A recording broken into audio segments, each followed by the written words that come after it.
Hey guys, sorry to do this again, but I, I don't want to be. I don't know. I don't want to be the No. the one to. Let's just try to start this and see how it goes. All All right. right. Oh, and our apologies to Nancy. Apologies to Nancy. Apologies to Nancy. Apologies to Nancy. As always, so sorry, Nancy. Apologies to Nancy Fraley. I'm sorry. We just ran out of time. But after all that time and waiting and patience, tonight is the night. Nancy's here. We're bringing her out of the green room. Let's get into it. 1, 2, 3.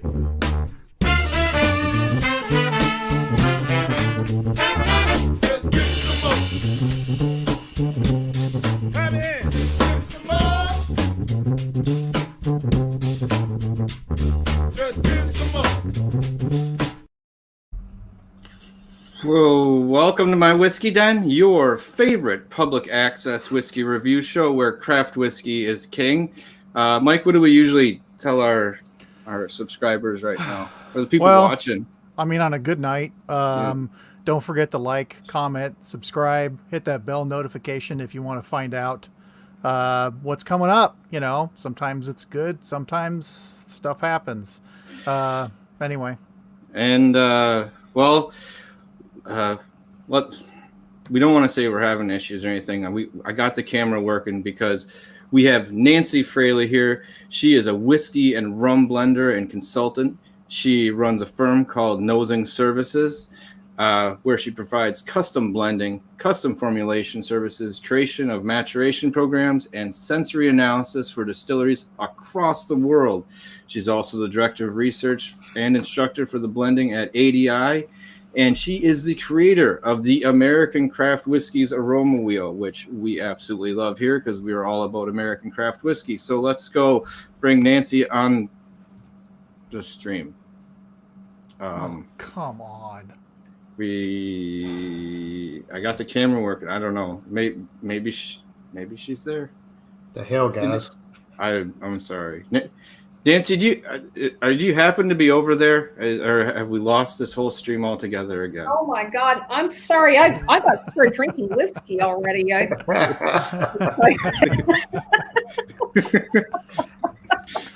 don't know about you guys. No, it was like 2 seconds to me there that just kind of locked up because as you were going to sit down, the whole thing froze up, and I was like, oh, a joke turned into real life. That's great.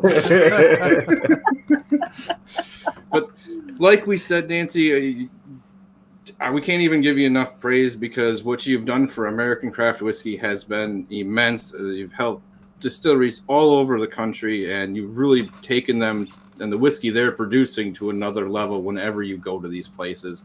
So thank you very much for coming on the show, Nancy. Well, thank you for having me. It's a pleasure to be here tonight, and I can't wait to start digging into some goodies here shortly.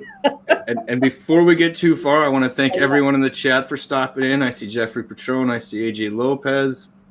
I see Zach. I don't know who you are. Thanks for stopping in, Zach. Emily Chambers, Mark JG. Always good to see you. And that's as far as I'm going to spin back. Everyone else. Oh, Wheels, you're in there. And John Gunstall. Thank you all for stopping in and being on time. People are prompt. We love that about you early birds. Now, what are you in the chat all drinking? And what are you guys drinking? Mike, Ben, and Nancy, what are you guys starting out with this evening? I'm waiting to take my orders from Nancy. Exactly, yeah. She's in charge of this ship. Yeah. My thinking is probably a good place to start would be with the new release from Still Austin Distillery out of Austin, Texas. It's a very pretty bottle. I've seen it. I've seen it in a few things. So yeah, that's so. It's a all the components of this are all the entire mash bill comes from Texas. nice. So Josh Galladay, good night. Thanks for stopping in. Good to see you. Sneaking in a little Ironroot rep. We're going to dig into some of that a little bit later, so you're going to have to hold on. Oh, yeah. All right. And as we're kind of sipping this first one, I know I did promise some questions and a little bit of background, so I'm going to fire off a couple at you, Nancy, and then I'll let Mike or Ben go, and maybe we'll give our thoughts as we go with some of the whiskeys we're tasting. Yeah, sure. That's good. But what did you think you were going to do with your life before you got into the whiskey industry?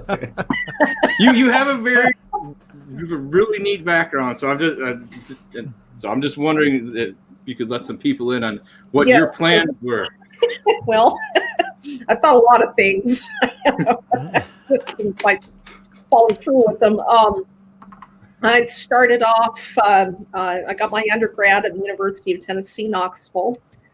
Studied religious studies, kind of concentrated in Buddhism there, and from there, I wanted to be a religious studies professor, so I ended up at Harvard Divinity School, and where I again studied Tibetan Buddhism and Buddhist studies and such. And I became really I guess that was 25 years ago when I would have been at Harvard. Well, I'm 50, like some of us here, right? And from there, I ended up going to, I was going to go on for my PhD, but in my area of specialization, it could take like 10 to 13 years.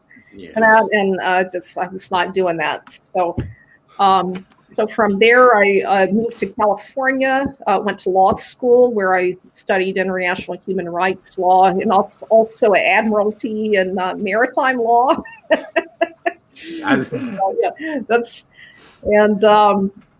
After law school, I ended up working for a labor and employment law firm, and that's where I ended up learning about Germain-Robin distilleries, which changed my life.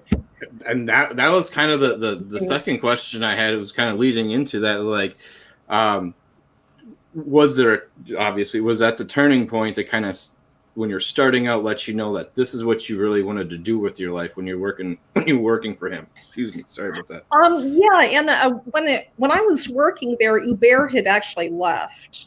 Okay. Already, so I at that time I didn't work for him personally. It was only after I left the distillery later that I actually met Hubert, and we became great friends. He became my mentor and such. But yeah, I would say that working at having the opportunity to work at the Germain-Robin distillery in Ukiah, California, Hubert Germain-Robin was a 10th generation cognac maker that came to California 1982, 83, such, and started making cognac style brandies using New World grape varietals like Pinot Noir. Mm-hmm.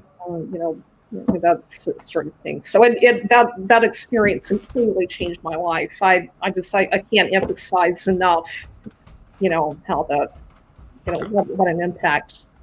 It sounded like that from other people that had been there, worked with them, that it was very impactful. So that's just, like I said, it was a neat path because I liked it because it wasn't straight lined. It was very like, I'm going to do this, and then life happened and it changes, and then like, I'm going to do that, and like it seemed very real rather than some people have these things that are almost like a fake timeline of how life really goes. And I'm like, no, usually there's about 3 or 4 180s or like some hooks left or right as far as what you want to do. But Retta was saying that she didn't know your background was so diverse. Yeah, and it is. Now, I probably should have asked before, but I'll wait till later. There's a picture that I know that I saw a little while ago about. I know you have some musical talent as well too. Oh, I'll bring that up later on. We'll hold on to that for later in the I know exactly what you're talking about. I do not have to bring that up if you don't want me to later on. But right now we'll skip over that until later. So let me see here. Have you always had? Did you always have an exceptional sense of smell, or did you develop it over time? That came alive for me when I was, I guess, about 7 years old. My father was remarrying my not remarrying my stepmother, but marrying again to my then stepmother when I was 7, and I had the fortune or misfortune, depending on how you view it, of trying Jack Daniels. I had inadvertently left my Coca-Cola cup sitting someplace, and I picked something up, and it was a Jack and Coke, and I told my aunt, this doesn't taste like my Coke, and she said, "Oh, honey, it's okay. That's right where you left your Coke sitting." So I thought, well, I've got permission from an adult to drink these Jack Daniels, and so that's about the time that I remember, like the light bulb turning on for me. If that makes sense. My whole sensory world came alive at that point. Now, so since it sounds like it's a little more, genuine or organic in its nature, has that ever ended up not being in your favor throughout your life, having such a tremendous sense of smell? Oh, I know with whiskey it's probably all great, but I can see some situations that maybe travel or some other things might be an overpowering consequences. I would say maybe not most of the time, but a lot of the time it's not necessarily a positive thing for me. I just anything out there disturbs me. I can it's been written about in like the Atlantic, and it's true. I can actually smell someone's hair and tell them what they've probably eaten for the past day. Wow. I mean, not like every single thing, but Right. you had like spaghetti or something. I can smell that, or certain foods are just really pungent, and I can smell them on things. I mean, it's just kind of freakish. And, there's no cheat days with you, like if you're as long as you're not going to run for public office, right? No. Yeah. Someone else is on a diet, and they come in and like, I know you just went to the barbecue place. Like, you don't even smell it. Are there certain precautions you go through daily to like protect your sense of smell in a way? Because I know there's some people in the whiskey industry that are very careful about no colognes, no perfumes, the soaps they wash their hands with, all of that to make sure they maintain a pristine sense of smell for their work. When I'm working, I do. When I get started in the morning on barrel analysis, I will use whiskey to clean my mouth out. And I'll wait to brush my teeth until I'm finished, with my work. Mm-hmm. So, I'm careful about things I eat. I love spicy food, but I obviously can't be having any of that when I'm working. I try and be very careful about those kind of things. You've got to, if you make your living doing this, it's, you've got to be cautious about it. Yeah, easy on the garlic, huh? Yeah, and I love garlic too. Yeah. Oh man. So how deep do you go? Like when you're nosing and tasting something for the first time, do you just go in that way, or do you start like thinking of the grains, or do you to get an idea of it, or you just taste it and then just kind of work your way back to try to figure out what it is and what you need to do? Well, I guess that could be kind of twofold. So if I'm working with someone, well, I'm trying to think how best to answer your question. I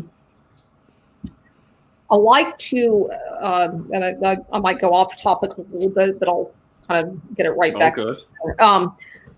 So like I like to work with people before they ever distill a drop of spirit, like Ironroot Republic. So I was going to say, you met them beforehand. Exactly, yeah. But before they distilled anything, fermented anything, we actually, kind of thought out the process very carefully of what their aroma profiles would be. So that's the ideal situation I like to work. I don't always get to do that. People often call me after the fact. And I don't know if that gets to your question or not. But it's when I'm analyzing something, I don't know. I mean, would set your question more more about like how I analyze, or how you start? Like, I guess if you're talking with them before they start distilling, I assume that there's like a set of rules, like, okay, you should be doing this. But like if someone gave you a whiskey, how to start with that? I mean, do they do that and say, here's what we're doing? What are we doing right or wrong? I mean, do you go and think of it starting with tell me what you did to it, tell me your grains, tell me your process, everything, or do you taste it and go, I'm getting this right off the bat, which tells me you got this? Oh, no. I like going into the whole process of what they're doing, and if we're creating something new, that's never a profile that's never existed before, but that might have things kind of similar to it, like Ironroot. You can taste a little bit of Balcones inspiration in there, and various things. So that that's the case. Where we really dissect what the notes we're going to be getting out of the grain and the yeast, and the length of fermentation, distillation style. Just really kind of working at reverse engineering something in order to create a profile. And that's really what the way that I prefer to work with someone, rather than just coming after on the scene once they've distilled it and got it in barrels, and then I can't really be that effective at that point. So I mean, not that I can at all, but if they've already built something, oftentimes I'm having to work with them to correct issues that I've been doing all along, and that you've got to. My identical twin is on here, by the way. Yeah, that's just what we put up now. Yeah. I'll say I didn't know that, so now that's one thing. Now that's one thing I didn't know up until now. Another thing, she lives in Florida. I asked her to be on here tonight, or I told her to swing in and say hi. Anyway, does that kind of get to the? I don't know if I'm answering the question very thoroughly, or. No, you're absolutely. I haven't had that much whiskey, yes. I'll just tell you in advance, as spoiler alert, you can answer with just about anything, and I'll say that's fascinating. Have you ever been to a place when you were coming afterwards and you're tasting your stuff? Did you ever taste something and be able to peg what is something that was very correctable, like right away? Like, I think I might be giving it away, but I think I heard you did that with someone who was not cleaning their stills right afterwards, like a chlorine process. You're like, but did that come on right away, or did you work your way to something like that? Because I'd figure at your point there might be some things when you hit it, you're like, you're using non-air dried barrels, or something. Just like it just went snap. Like I can tell what's going on here. Yeah, that's at this point I've been doing it for long enough. Doing what I do for long enough that they're. Occasionally there are rare things that come up, problems that stump me, and but at this point, there are some things. If there's an issue going on, it's very predictable. And I can tell them what needs to be fixed. If they have acetic acid in their fermentation, or lactic acid, or butyric acid, or some kind of thing going on with the fermentation stage, or with yeast, I can pretty much just smell that, and know you might want to check out this and this in your production process. That's nice. And it's just experience. like anything, if you do it long enough, you pick it up. Well, I mean, you've got to be able to have a nose for it too. We get you on that. Yeah. Before we go too far, and I forget to ask questions from the chat, Texas Lady was wondering if there's any suggestions for a nose that doesn't match the taste. There are some things that she loves on the nose but dislikes on the taste, and vice versa. I guess kind of along the lines, how can there sometimes it's unimaginable how there can be such a drastic difference between the nose and the taste on some things. How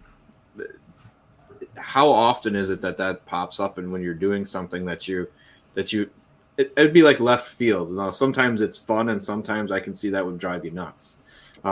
It definitely can, because ideally those two things ought to be congruent, right?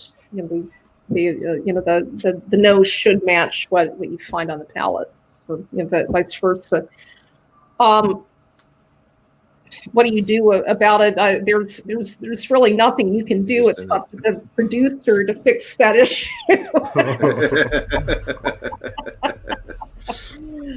I'm curious, how often is that a maturity issue?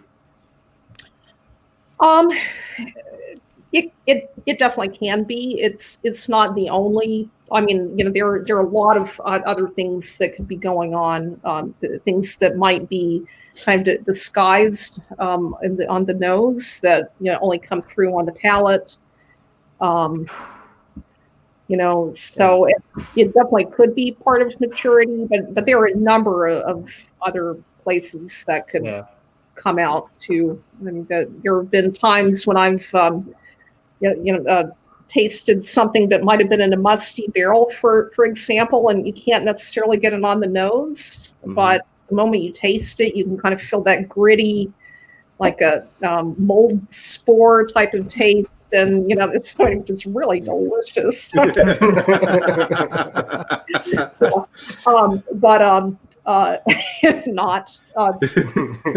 But yeah. So there's so many factors that can go into it.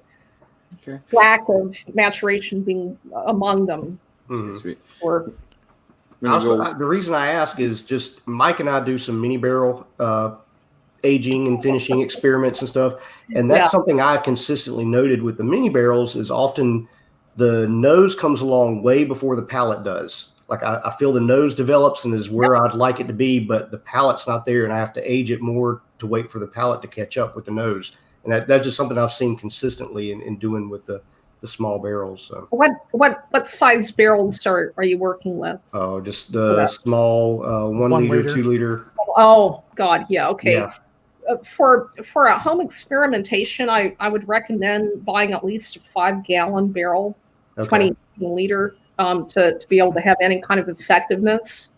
Otherwise, and at that, I would get like a used bourbon or used rye, some kind of used bourbon, because what happens is the extraction rate out of that barrel is going to exceed your oxidation rate, if that makes sense. The first notes you're going to get out of there are all the free vanillins and caramelized wood sugars and such, and they're not going to have enough time. They're in tannins, they're not going to have a chance to really oxidize properly, or either it's going to be very tannic, or the staves on those kind of barrels are really thin, so your evaporation rates are going to be, you probably noticed, how good. You just flies out of those little barrels.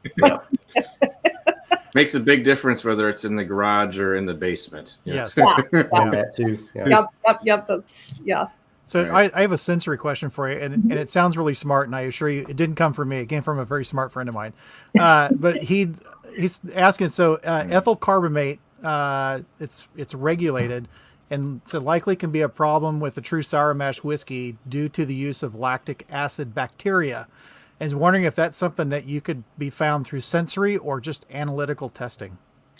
Well, definitely through analytical testing. I don't know that I specific or I mean I can get that lactic smell in there for sure. Through sensory, I don't know if ethyl carbamate you can. Yeah, that's a good question. That's I hadn't really thought about that. It looked great. I don't understand it, but it looked great. I totally get it. Yeah. Just on a quick note, because I wouldn't mind moving on to another whiskey, but Sure. for Yes, we can talk about this one. 2-year-old, what do you think about this? This is really good. This does not taste like Texas whiskey. Really? Because that's for me the first note. It was okay. This is clearly Texas, and Oh, really? yeah, there's that just distinct oakiness to it that reminds me of Ironroot and Balcones and everything else I've had from Texas. But it's a little bit more on the fruity side, I find, and it is. I can tell the youth in it, but at the same time, it's not a bad thing because it's just really good. See, I get the oakiness later on it more than with the Texas, and more pastry. Yeah. More pastry and nuts. Mm-hmm. I like how like the mint and like a little bit of like like the I don't know if there's rye in it or not, but like there's like a little bit of heat and the spice like pick up like just towards the end, like just enough to let you know it's there to kind of to dress it up a little bit. Well, this is one bringing all my French blending training into the bearing, where I used a lot of French élevage techniques and such. A lot of we do slow reduction on this whiskey, kind of over the course of about 6 months to 1 year. We just start reducing very slowly in the barrels to get to the bottling strength. That way, you're pulling out more over time. You're pulling out more water solubles, which that's going to be your caramelized wood sugars and such. So that to me was a big thing to taste. I mean, it doesn't taste like 8-year-old whiskey or 10-year-old, but I think for what it is, I'm probably biased here, but to make it to where it didn't just taste so blatantly like a 2-year-old. You don't have a lot of the markers of a 2-year-old in there. I was going to say you don't pick up on any of that. It has a really nice caramel, almost like a molasses like first half for me, and then it fades into that spice. Yeah. And at no point do you get that awful piney note that you get out of a lot of things. Not in there whatsoever. And that's through using quality cooperage. 24-month yard seasoned stay or barrels that have where the staves have been yard seasoned, and also doing the French slow reduction over time. That's and I'm going to say for 49 and almost 49.2%, it definitely drinks below what its proof is. Like if you would have given me this, I maybe at best would have guessed 43. It doesn't have a lot of heat. It doesn't have a lot of punch in that category. So when you get that, you can tell it's more of like a flavor when some heat and the spice kind of shows up. So that way below what that is. Yeah, which is good and bad for the evening. It could be dangerous. We're just getting warmed up. Yeah.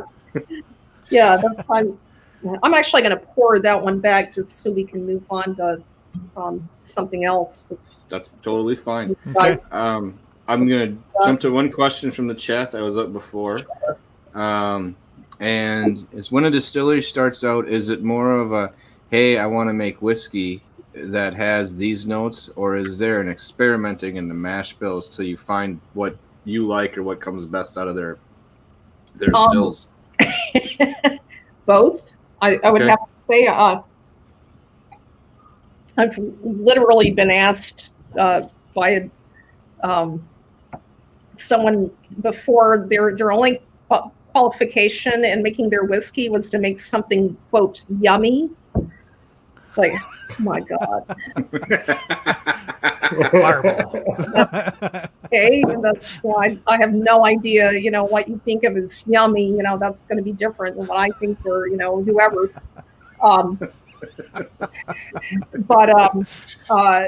So, I all the way from that, all the way to very meticulous, like with the licorice family, for example, Ironroot, where, it's really thought out, every step is, really well thought out. And I've had everything in between. So, and, I always, if people don't know what kind of profile they want, then, I kind of have to lead them through the process and, kind of figure that out because, we can't just go on yummy. That it ain't going to work. No.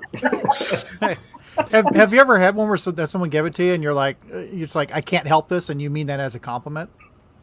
What's that again? Sorry. That if you get somebody's whiskey and you say, I can't help this, and you mean this as a compliment? Oh, has that ever happened? I think that, well, there are some that are, truly excellent, but the way I was trained is, never to kind of rest on your laurels, as it were, and there's always a little something that you could do to I mean, I would say even the products I'm most proud of, I'm never totally happy with them either.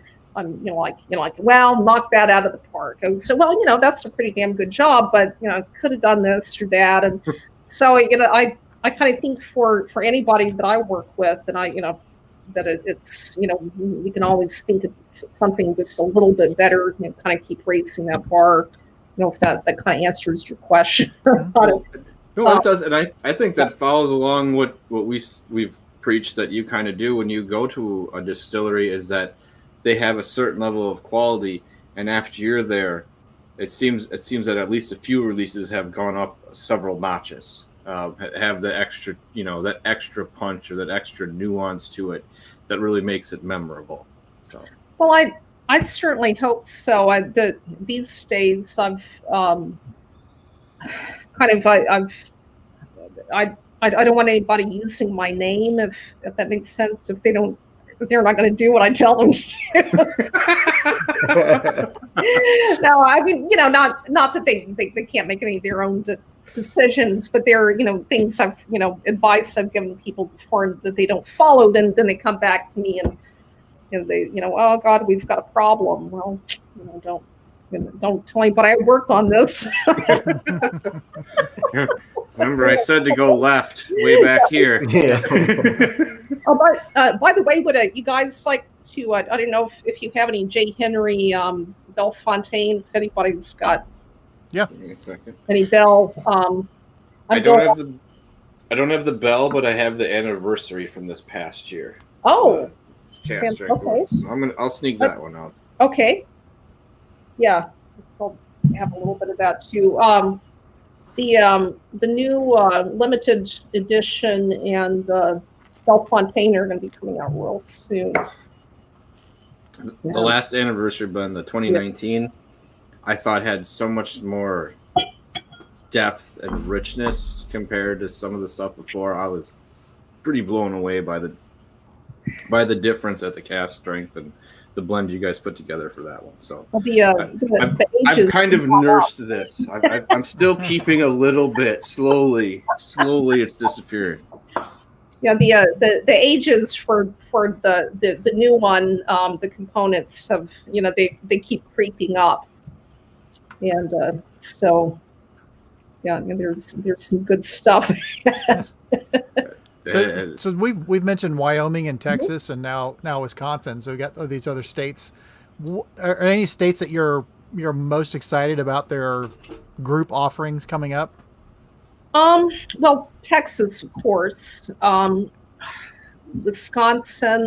I'm very proud of the work I've done in Wyoming. Trying to think who else out there. I know there are other people I work with.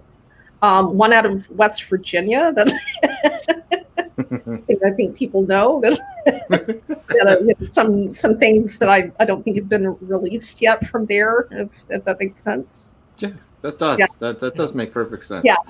So that I've been following their progression for a long time. I've been working with them for since 2013. I'm not consistently, kind of off and on, but still enough to kind of put things together every now and then and put things back in order. Yeah. So excited about that. All right, we'll get back to J. Henry, but I gotta keep going back. Chat's active tonight. Mitch is wondering, he knows you teach a class called Nosing for Faults. Do you find that eliminating faults is harder than dialing in on a specific flavor? It depends on the fault, and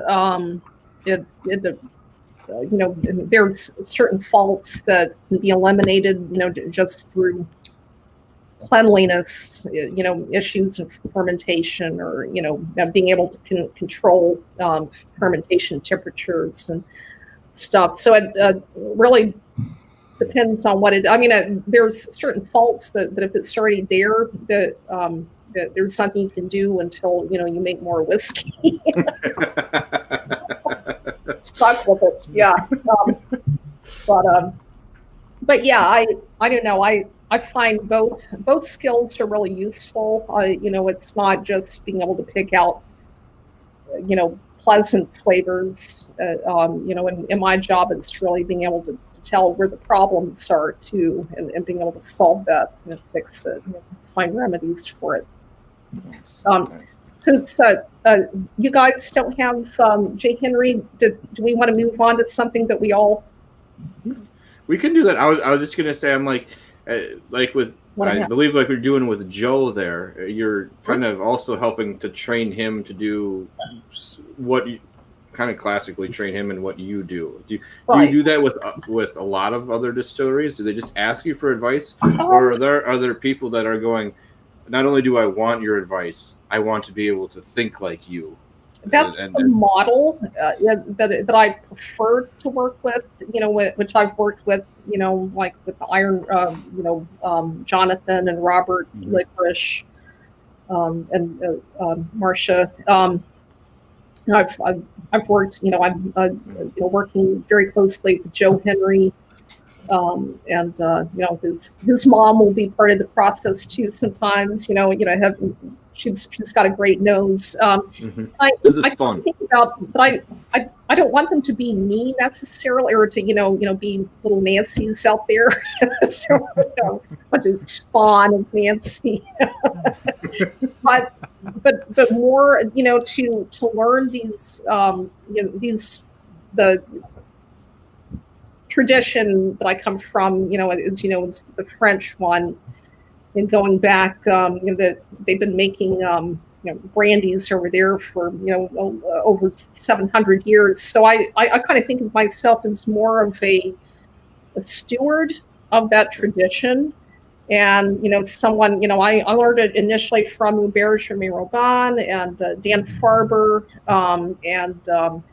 and I go back to France, most years, and go back and study. So I kind of see myself as just like a steward of that tradition, and not like everybody has to be Nancy. I mean, I'm more what's more important to me. First of all, they've got to have the raw talent to be able to they've got to have a nose, right? Once, sorry, my dog aptly named Brandy. Oh, he's all, Brandy is all good. Brandy, yeah. But I, that's a lot more important to me that they get the training and these techniques that that were around a long time before I was ever born.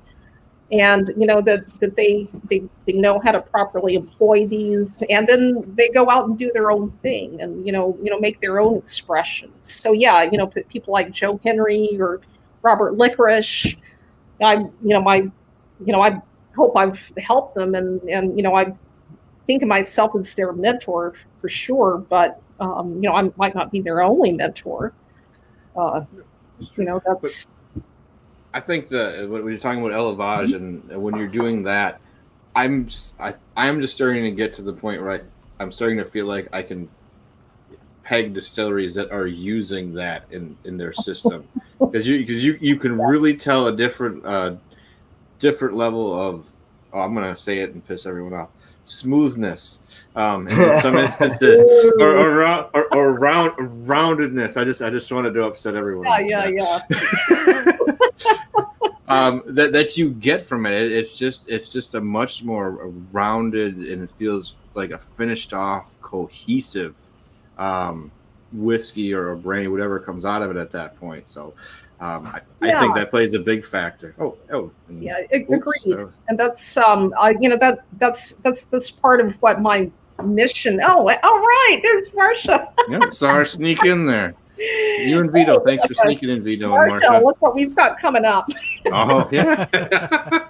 Do you guys have some hubris around, or you guys open that up? Yep. I'm going to dive into it. But it's more of I don't know, how shall I say? It's I think of them as now the Licorice family or the Henry family, or people like that is now they too are part of that lineage, and they're taking these old world techniques, which I help teach. I'm not I haven't been their only teacher, I'm sure, but it She's was being modest. well, no. A couple years ago, the Licorices, the Henrys, and the Meads from Wyoming whiskey, we all went to France together. I wanted them to, study and learn from some of the people I've studied with. And Robert said that was a fantastic trip. We've talked to him, and he loved that. Amazing. We had so much fun, and I wanted Soul to go back again. But now they're they are part of that tradition. Taking these old world techniques and applying them to new world products and sensibilities and such, and the grains that they choose to work with, and their unique maturation conditions and all of that, creating something very unique. But I do agree that all the distilleries that do these French blending and élevage techniques, that they all there's you can tell, and that's not saying that they all taste alike. No, because I don't find that at all. But there is like a certain thread that tends to run through all these. All right, and I'm going to go back to the chat for two questions and maybe move on. So, sorry, they're active, so we're going to keep you here, and they're all over the place. That's what happens here. Has anyone gone into heavy experimenting with use of multiple yeast strains in one fermentation? Heavy. I don't. I mean, yes, multiple yeasts can definitely and are quite often are used. Sure. Yeah. That's excellent. yeah. Excellent. Good. We like the good quick answer ones. Yes, no. Those are awesome. Emily was wondering if you have a favorite type of project to work on. What questions from distilleries / clients excite you the most when you're starting to work with someone like? Are there key questions that set off like this is going to be a good relationship for you? It's usually someone that really cares about the quality of what they're going to put out. They're not just in it because they think they're going to make a quick buck. And I kind of think in the craft distilling world, you can have champagne money. It takes a lot of money, big fortune to create a small one. So it's people that deeply care about what they're doing. I have to admit, I tend to like to work most with families. That's why I've like the Henrys and the licorices or the meads or whatever. I don't think I've been it's clients. I mean, they're still clients, but we're friends and colleagues these days, and that's the kind of thing I like. Family things. I don't like big corporate. I've worked with that too. That kind of situation. But I like people that are in it for the long haul, that really, they deeply care about what they're doing, and they want to do something unique. And if they have talent, then that's all the better. It's like, That does have to be a little bit of the relaxation factor that settles in. Like, oh, like this is. I don't not to be mean, but like I don't consider myself having a fantastic palate. Like I don't have to do all the heavy lifting this week. That's awesome. So because Pat used a bad word, I have to ask: is there a whiskey word that you hate? A whiskey word? Yes. No, it's because I use smooth. That's I was going to say smooth is if there's anything I can think that I don't like, it's it's like smooth. Not think of I've used it myself, so I'm not. I totally get it. So quietly, did you want to choke me when I said that? Lean forward. She was trying to kick you off. If I could mute him from the stream right now, I would mute him. Yeah, I've been waiting in the green room for 6 weeks for this. What do you guys want to move on to that we have here? We have the Wyoming. Oh wait, you pick. I'm going to shut up. Wait, do you guys that's right. have the Ironroot Icarus? Does anybody have? Yep. I'm Yep. down. I just finished mine like 2 weeks ago, but I'm not going to complain because it is wonderful. I'll just be straight up. Ironroot's my favorite American distillery right now, and Icarus was one of my most favorite whiskeys from last year. So Yes. Yeah, I think it is arguably one of the most unique whiskeys. And I'm not just for a craft distiller, but for any distillery worldwide right now. I just love it. And that too, that came out of Marcia, Robert, and Jonathan being here at my house. A lot of vintage Armagnac had been consumed that night. It was about like 11 p.m. and we got inspired, and and I'll come to graduated cylinders. We're just really inspired. There's a lot of great things that happen at moments like that in the evening. That's right.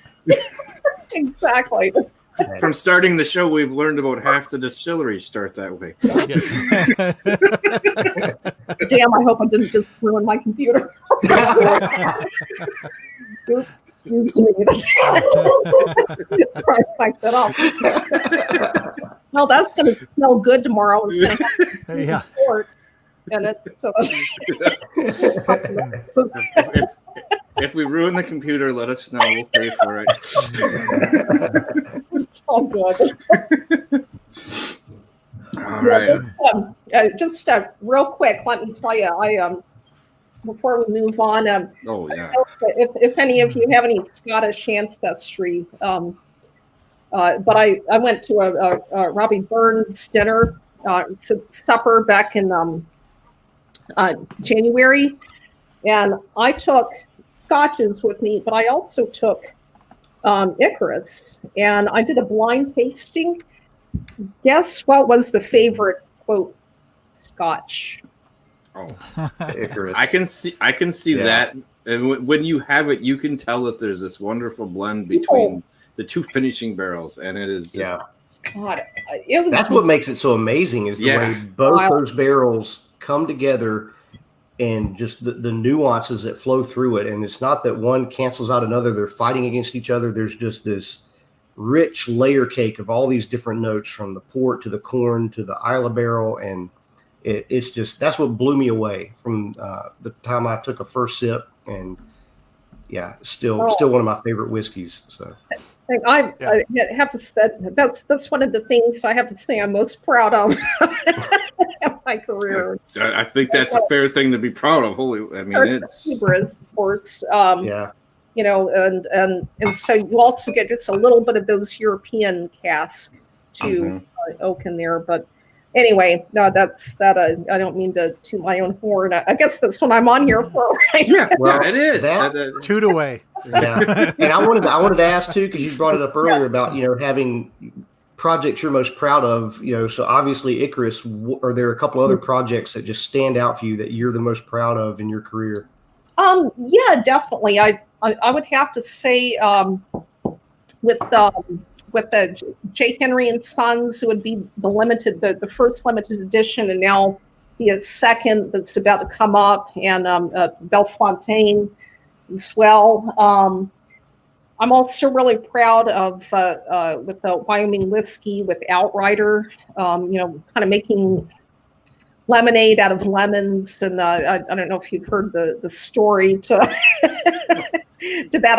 I'll talk about that when we work our way down there. But cigar blend, I created that out on my back. I've got a redwood deck, and it's like literally underneath redwoods on my house. And I've been a pipe smoker for 31 years. I was out there one night and going through all my favorite whiskeys, or traditional things like Weller and Stag and all that, and vintage Armagnacs, and I just thought, what if you combine these two tastes? Again, out come the pipettes and graduated cylinders. Science with Nancy. I would sign up for that class every day. Yes. And I like how it seems to happen later at night. Like, yes. It's like inspiration hits, when it hits, give me the notebook. Like what was it from Armageddon when he's like, get the book. That's the way it often. My best ideas have usually come late at night, probably after having some vintage Armagnac to kind of warm up the parties. But power of suggestion, I don't know, but sipping on this Icarus right now and the finish on it, I'm just getting straight pipe tobacco notes, like some Latakia, some Virginia tobacco notes here. That's just gorgeous. And speaking of, do you have a favorite tobacco blend? Or do you like to change it up some? I change it up some. God, what is that one that I tend to? I can see it. I can see the. Let me get back to you on that. Okay. It's fine. It's all good. There's one that I like smoking that my stepfather used to smoke back in the 70s that I've just adored, and all of a sudden it's just not coming into my brain right now. But yeah, I often do change it up to just for funsies. And do you guys want to? Speaking of, what? I'll tell you what. Instead of going over to Outryder, why don't we go to the Virginia Distillery Company sample that you guys have? That your courage and conviction. Speaking of malt, Yeah, I'm a little American single malt. Corn whiskey. It's good. It's good to hop around. Hey, I agree that. All right, we do have one other question here. Sure. What current whiskey fad do you wish would just die or go away?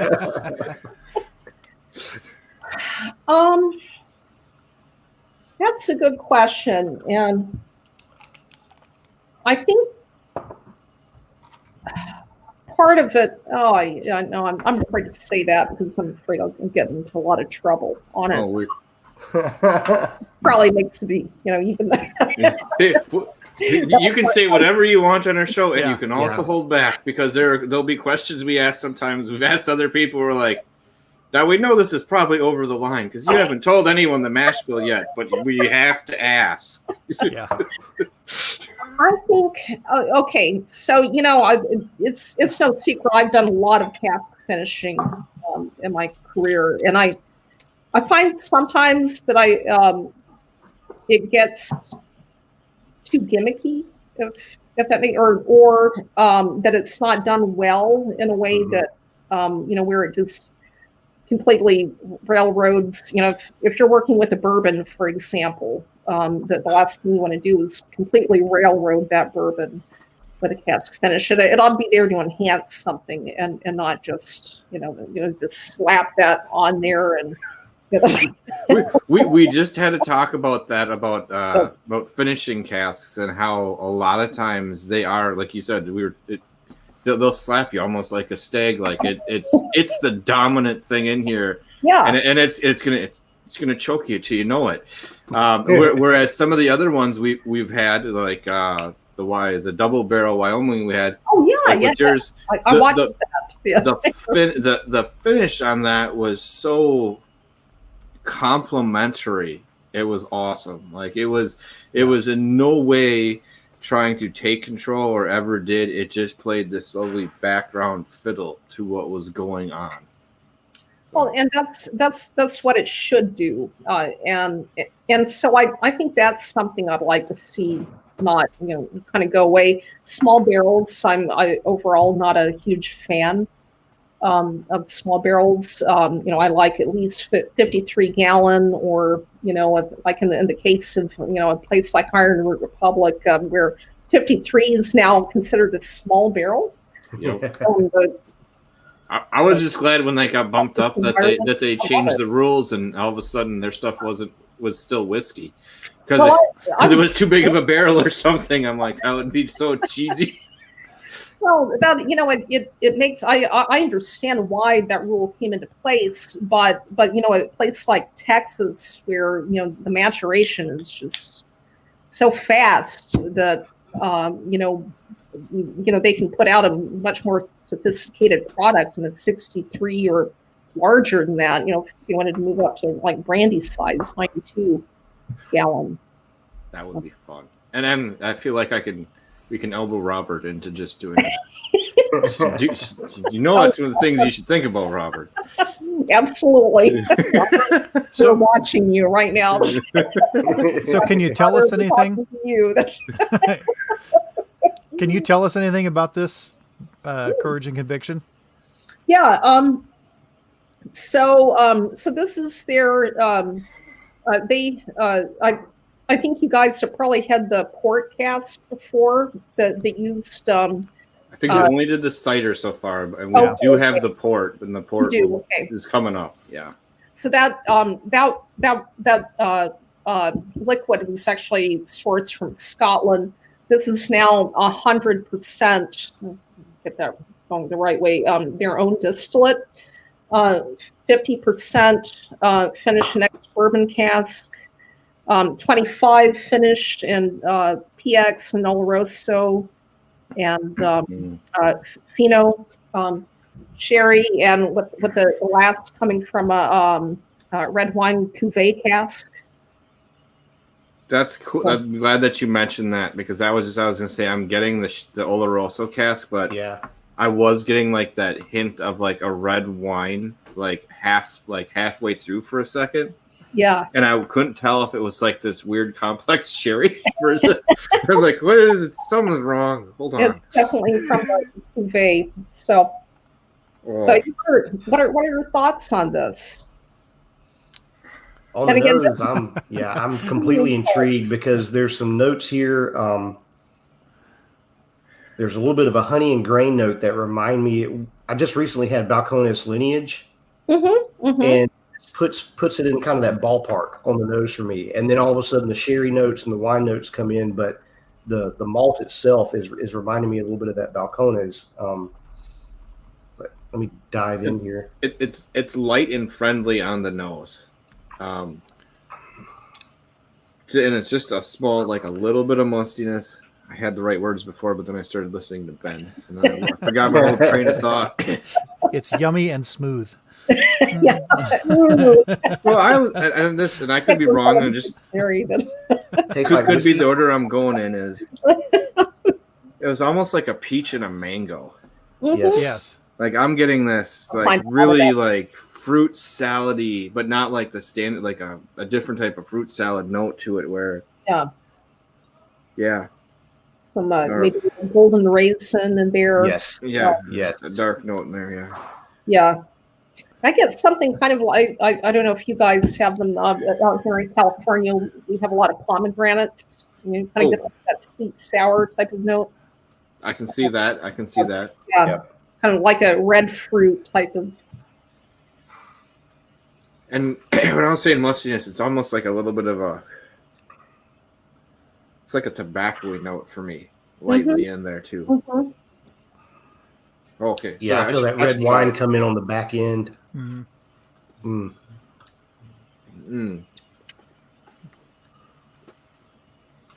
a little bit of a minerality to it as well. Yeah, I definitely see that. This is beautiful. I love it. It is. I'm too far away from the rest of my stuff. I was thinking that on the flavor, and you shoot me wrong, Pete, everyone out there, because I'm okay to be made fun of when I'm horribly wrong.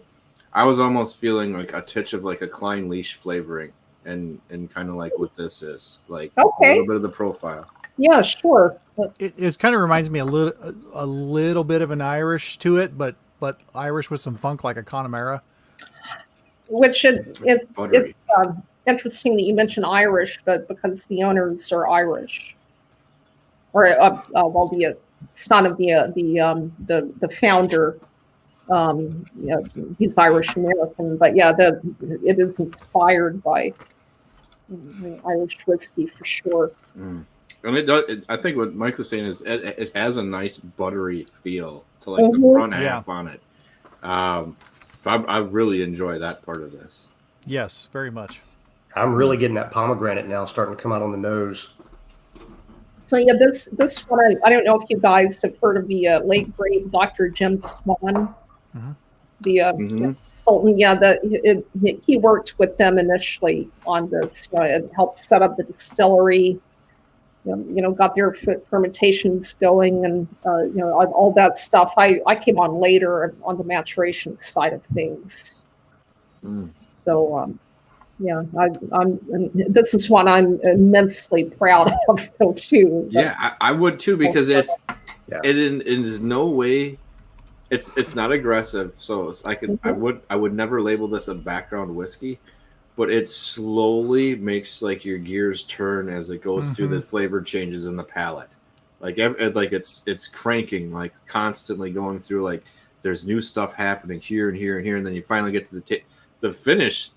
Is oddly, I mean, you get barrel on it and like 10, but it is sticking around a lot longer than I would have thought. Even though it's not like this bold, dense flavor on the finish I'm getting right now. Yeah, that's I think over time, again, this is just, a little over 3+ years.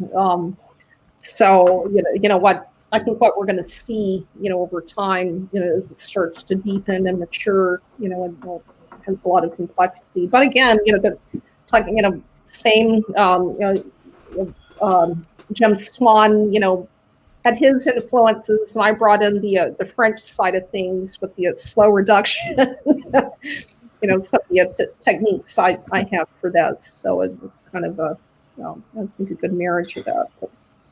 No, I love the fruitiness on this one.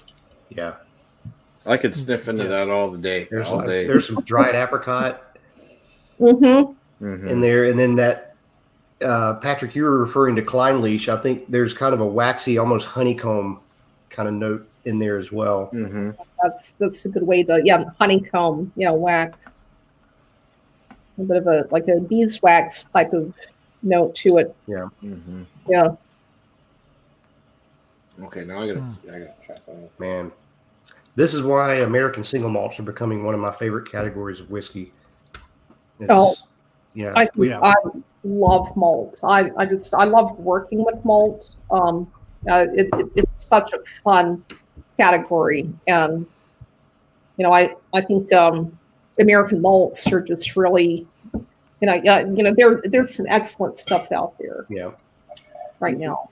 And Ben, we talked about this the other day, that the DeMellos we had, it's a Somel. It's basically like a distilled honey, And they have a version of it where they age it in bourbon barrels for like either 6 or 10 months. And it was when I first said it was like reverse engineering on a whiskey when I first tasted it. And that is more powerful, but I'm getting a little bit of that type of honey in here where it's not sugary honey. It's like it's like an actual like kind of like a craft honey that you're getting from someone. It just has a different. A lot of times people think honey and super sweet, and I get honey and it's like the flavor part of it, but not the sweetness. Yeah, that makes sense. That I get, and if you a good way to analyze spirits too is to pour it out and analyze what you've got in the glass. And right now I get some of the grain and the yeast, and then almost when you mentioned honey, kind of like an orange blossom type of honey note to it. I'm doing fairly well. Normally I have heavy pours, so I've poured very well for myself this evening because I keep looking back over and I'm like, I feel like I should save just a touch of all of these, just at least a little bit. Do you guys want to move on to something else, or? Sure. Oh, and absolutely. I got one other question up here from the chat. Aaron was wondering if there are other Armagnac cognac aging techniques. Sorry. No, we do Wyoming next. That's cool. If there's other cognac or Armagnac aging techniques that you feel could be applied to the whiskey industry. Oh, absolutely. I mean, what the caveat, as long as they're legally permissible. Fair enough. Some things, especially with bourbon, are not legally permissible. But yeah, there are things that are, for certain types of whiskeys or rum, for example, making boisé, which is I don't know if you guys have heard about this before. It's not really talked about a whole lot in the cognac industry, unless on the production side of things. But essentially, boisé, it's a blending tool of you take oak cubes and essentially make a like steep it for 7-8 hours and make like an oak tea that you then fortify and age. Okay. And I've had boisés that are 20, 25, even 60 years old, 100 years old. Boisés out there. What it does is you use the tannins, or it's used as a blending component when you need to give the impression of a little bit more age on something, or a little bit more. If you don't have enough rounded tannin, rounded oxidized tannin, that's a good tool in just a very small percentage of boisé, like 0.05%, to 0.5% or something in a blend. So we're not talking about much. I mean there are a bunch of other French techniques that I use somewhat. Well, everybody I work with, I've used something with. Try to put a spin on it and have things come out right. Yeah. And what can you tell us about this version of the Outryder? So this it's actually being bottled tomorrow. So what we have is a cask strength. You mean it's not going to be at cask strength? No. It will be, 100 proof. That is said, it's probably sitting about 110-ish, 112, something like that. And this is going to be this year's version of Outryder. So the components are 8.7 years old. So this will be the new upcoming Outryder, and of course, you're getting the unreduced version of it. Yeah, I was going to say this is from my dining room table. Which we did see before, and that thing Right. is covered. Barrel samples. This is crazy. I'm a big fan of the Wyoming small batch whiskey. I've really enjoyed that for the last couple of years, and this to me is like it's classic Wyoming on the nose, except it's just really cranked up in intensity. Oh yeah. This is a blend of I don't know if you know the my apologies to David DeFazio from Wyoming Whiskey. I know I told him I was going to be on here tonight, and he wanted to be on too. So. You could have said you could have let us know. We'll let people on. You should do an episode with him sometime. I mean, he'd have a blast, and he is a blast too. But anyway, I might let David tell the story about when he's on here with you guys, because he tells us so much better than I do.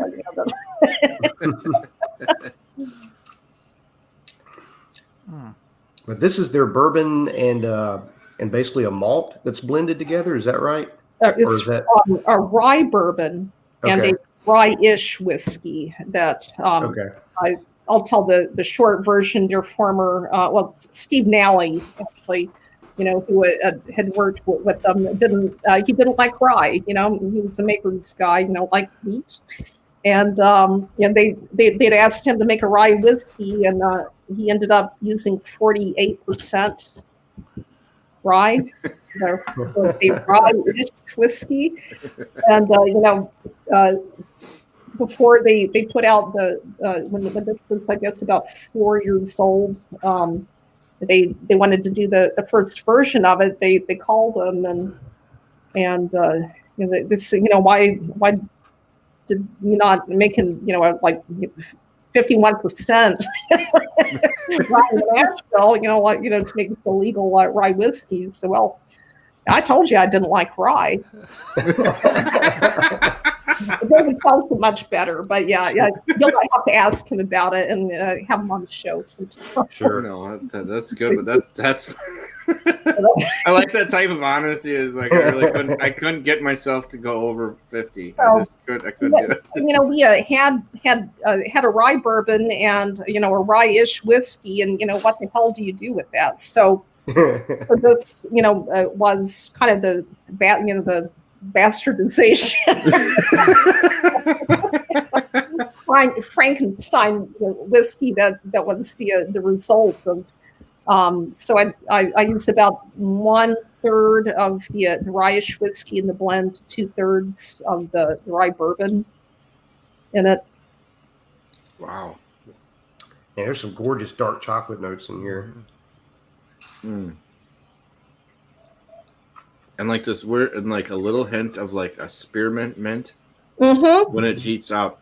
It's kind of and that's sticking around for me on the finish. Is that I'm getting this light heat, but it's just like neat little like tingly, like maybe this sounds bad, but this is not what I mean. Like kind of like you just use Listerine, where you're getting this nice like little tingle, and you feel like you have fresh breath. I do. I feel like I've freshened my breath just now with this drink. When you find your favorite Listerine, and you know what's even better? It's been 9 out of 10 dentists to prove.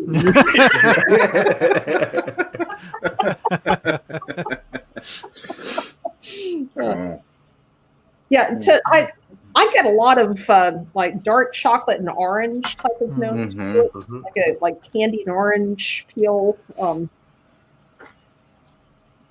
Maybe it's just me, but there's I always get a little bit of a note of blueberry in Wyoming whiskey, and I still get that in this as well. Yeah, that's some barrels have it more than others that are at certain profiles. This one just it's quite a bit. Almost a white chocolate fudge in there too. And I'm getting the like a little bit of like a black licorice kind of anise note. Picks up 2/3 of the way through. It kind of hits there, but it does not get overpowering. everyone in the chat, it's not overpowering. You know how I feel about licorice. And it is not that way. Licorice is just exactly. even they know how I feel. Yeah.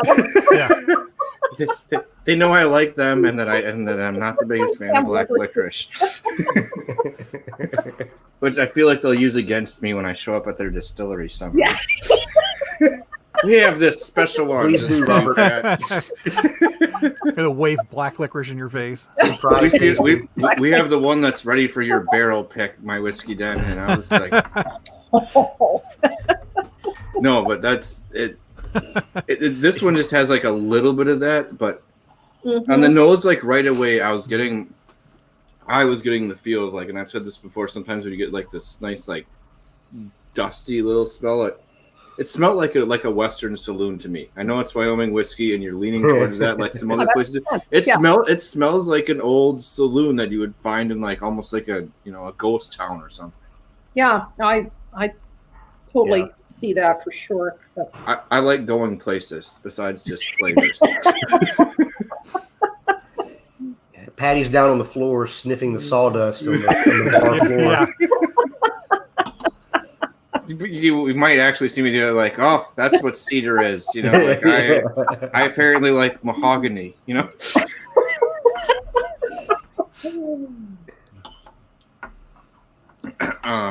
thought you were really giving my address out, Mike. I was gonna have to put a halt to that. Like all of a sudden, getting black licorice from 50 states, and that's not good. we're going to get a bunch of it here soon, I'll tell you. Send them your finest licorice. Yeah. So Robert, can you distill some black licorice just for Patrick? Have it waiting for him there.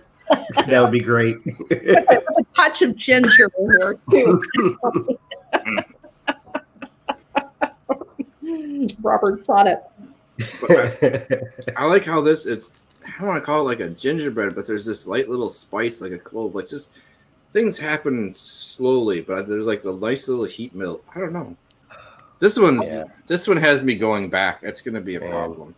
Yeah, this is I get some cardamom, and I love baklava. I get some like baklava type of notes out of it.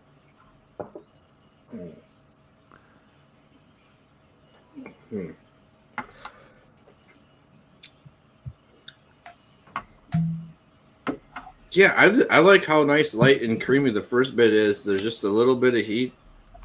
This is way more subtle than what I was expecting. When I was getting like an 8.6, I was thinking there might be more of like the wood barrel note on it, and not as heavy as I was expecting out of it. To be 110, it's got the rich oiliness to it, but it does not pack the alcohol or the ethanol punch at all. No. The way that I blended it, I tried to kind of make sure that I didn't just, depending on where I took these barrels from the warehouse, I tried to make that profile so it's not too aggressive or, that's I love rye, but one thing I find about rye sometimes, if it's not kind of if it doesn't have enough sweetness and a backbone, then it's just completely drying and your mouth is just. Have you ever had something that's really that's stumped you? Like I know I've heard of people talking about something that whatever it doesn't react well to a yeast and just like kills it or something, or just but trying to figure out as a problem. But have you ever had that? It had things that have stumped me before. Yeah. Oh yeah. I once had I would say a barrel aged. I don't know if you guys know what Kirsch is, or cherry brandy. Yes. Wisconsin, we love all sorts of exactly. Yeah, fruit. The land of brandy there. There would say someone had sent me a sample of this cherry brandy that or Kirsch that had essentially it was effervescent. Well, it had acetic acid in it for one, so it was very vinegary. There was that issue, but then it was almost like it had CO2. It was effervescent, and I was curious, and I've talked with people, all kinds of people in the industry to ask, how would that, how the hell could that even go through distillation?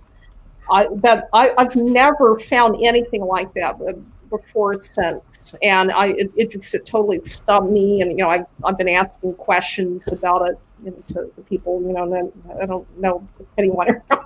So, I couldn't figure it out, but occasionally there are things that just totally stump me. I mean, most of the time, it's the tried and true usual suspects that I find, but occasionally, like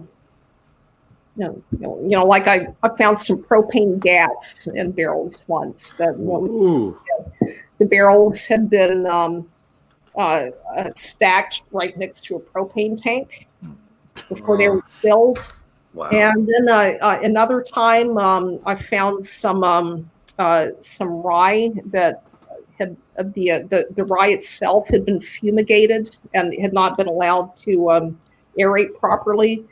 And that that went through the fermentation all the way through distillation, and the distillery had me taste this, and I said, oh my God, that's phosphine gas,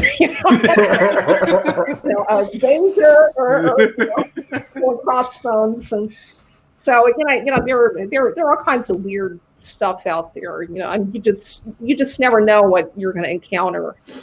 But before we go on to any questions, would you guys like to go on to Cigar Blend? Magnus, Yes. Oh yeah. Oh yes. Oh yes. Nah, let's. Yeah. Hold on. Pass. Let me think. Yes.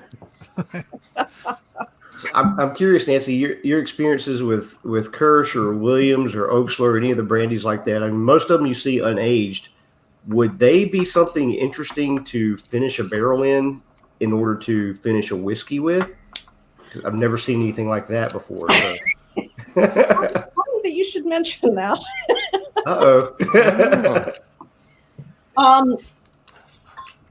There's something I'm not going to say a whole lot about it, but I've already had that idea, and Okay. I might have something in the works on that. Because that's, as I mentioned about mini barrel finishing. That's one of my next projects I'm planning to do, is to finish a barrel in either like some Kirsch or Williams or something, and then do a whiskey in it and just see what kind of impact that could have. But Williams, I've discovered it's not great for that kind of maturation. But the Kirsch thing, all I can say is I'm on it. That's my fantastic. I wish I had the little thing where and there was much rejoicing. Like I click on, like as she said, I'm on it. Like there was much rejoicing. Need to add that.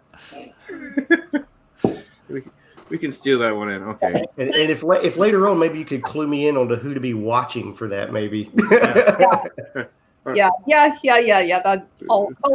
I first have to see if it's really going to work the way I think it's going to, because I don't want to embarrass myself or embarrass that distillery. Oh my God, Nancy, did a shitty job with this one. Oh God. Okay, I'm gonna let Mike and Ben go on the flavors with this one, because I cheated on this, had it before, and I'm gonna point out that, and it's hard to see, I love the color on this. Color, Just it doesn't show in there, but there's just like this tiniest bit of like pink hue to this that is super interesting. The oiliness. Yeah. Oh, yeah. So this I don't know how much you know. I have you've had it before, Pat, right? I have before you sent me it. Yes, I had it once before. I'm doing AB with the standard Magnus, just because I want to know the difference. I've always wanted to try it. Well, this I always do cigar blend at cask strength always. It's never, and it's just this. As I was saying, but before it came about, through me wanting to find something that would smoke or would pair well with the pipe or a cigar. There's a long tradition in France of having cigar blend cognacs. So it's like another nod, to my mentors, from that tradition I come from. And I thought, well, I've been wanting to do a cigar blend of some sort for a long time. And, I tend to work with bourbon most of the time. So it made sense that I do a cigar blend bourbon. I found a lot of people in the States, though, or people that are not cognac fans, when they hear cigar blend bourbon, they think it's going to taste like ash. It's like, no. That is not the intent. Based on that French cognac tradition. Yeah. Components, I use a very small, over the years, I've this components become less and less, but I use in the blend for this. It's basically 12, these days about 12.5, 13-year-old to 20-year-old bourbon components. So, sorry, my head snapped up. I knew it was accurate. I use a very small percentage of the triple cask. The Magnus, and the only reason on the label that it has, in addition to Armagnac, that it's got sherry and cognac is because I use a small percentage of a finished regular Magnus in the blend, but it never actually. It's cigar blend itself only finishes in Armagnac ever. So the percentage I probably use. These days of the triple cask, I'd say it's under 5%, if even that, like 3% or something. It is just so minimal. And the sherry and the cognac ought to be there. It ought to be like way below the detection threshold on the palate. It's only there to if you're smoking a cigar, for example. So it's not gonna, the cigar is gonna be pretty dry. In and of itself. So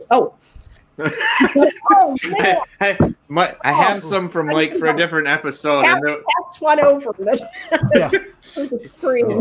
You had me thinking about it, but I would be in trouble doing it in the basement. I would. Okay, so what cigar would you recommend? Yeah, my wife would keep me out of the house right now. Nice. I tend to like. I love Davidoff. Okay. Cigars. Late hour. That's one of my favorite of theirs. Yeah. There's very little that they do that I don't like. I find with the higher proof, when I first started cigar blend, I think it was, I don't know, the first few batches were, let's say like 50 point something or 51 point something, pretty low, and it's only gone up over the year. You probably noticed this is 61. 61%, and once again, nowhere near the percentage of ABV for that one. Not even. No. I wouldn't, and maybe because it's my fifth whiskey or sixth tonight, but it does not taste anything like the alcohol percentage that's in there. No. 45 maybe. You could bury me in the nose on this thing. Yeah. I'm just I'm just lost in here for the rest of the night. Bye, guys. This is amazing. Batches 29 through 34 are being bottled this week. Okay. And I think I've got 3. So it's going to be 6 Armagnac casks that are bottled. And at least I think 3 of them are going to be over 126. Nice. So that's the highest that cigar has ever been, or probably ever will be. To me, if you're going to pair it with a cigar, it can actually get a little too high at a certain point. I mean, I like the strength without a cigar, but I think with a cigar, to me, it's a little too high at that. 126 is a little creeping on up. Now, Mike and Ben, what flavors are you getting out of this? Yeah. 'Cause I gave you my idea of it earlier, or the other day, where I was like, honey, ripe peach. Let you talk.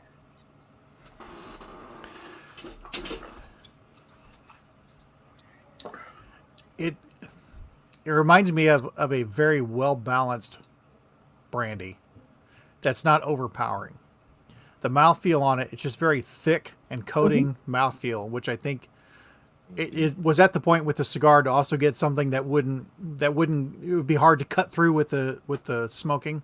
Yeah. Exactly. That is I've always wanted to try that. I am not disappointed at all. That is that's just fantastic. Honey, ripe peach, apricot reminds me almost of an ice wine in a way, or even like a late harvest Riesling. Yeah, sure. It puts me in that territory, and it's just, oh my gosh, this is beautiful. Yeah. Thank you. But this is where I don't want to go.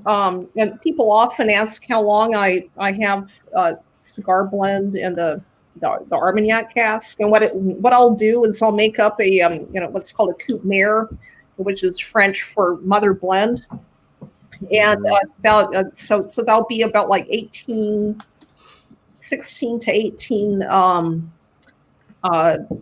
bourbon barrels that then go into 6 Armagnac casks. The Armagnac casks are bigger, obviously.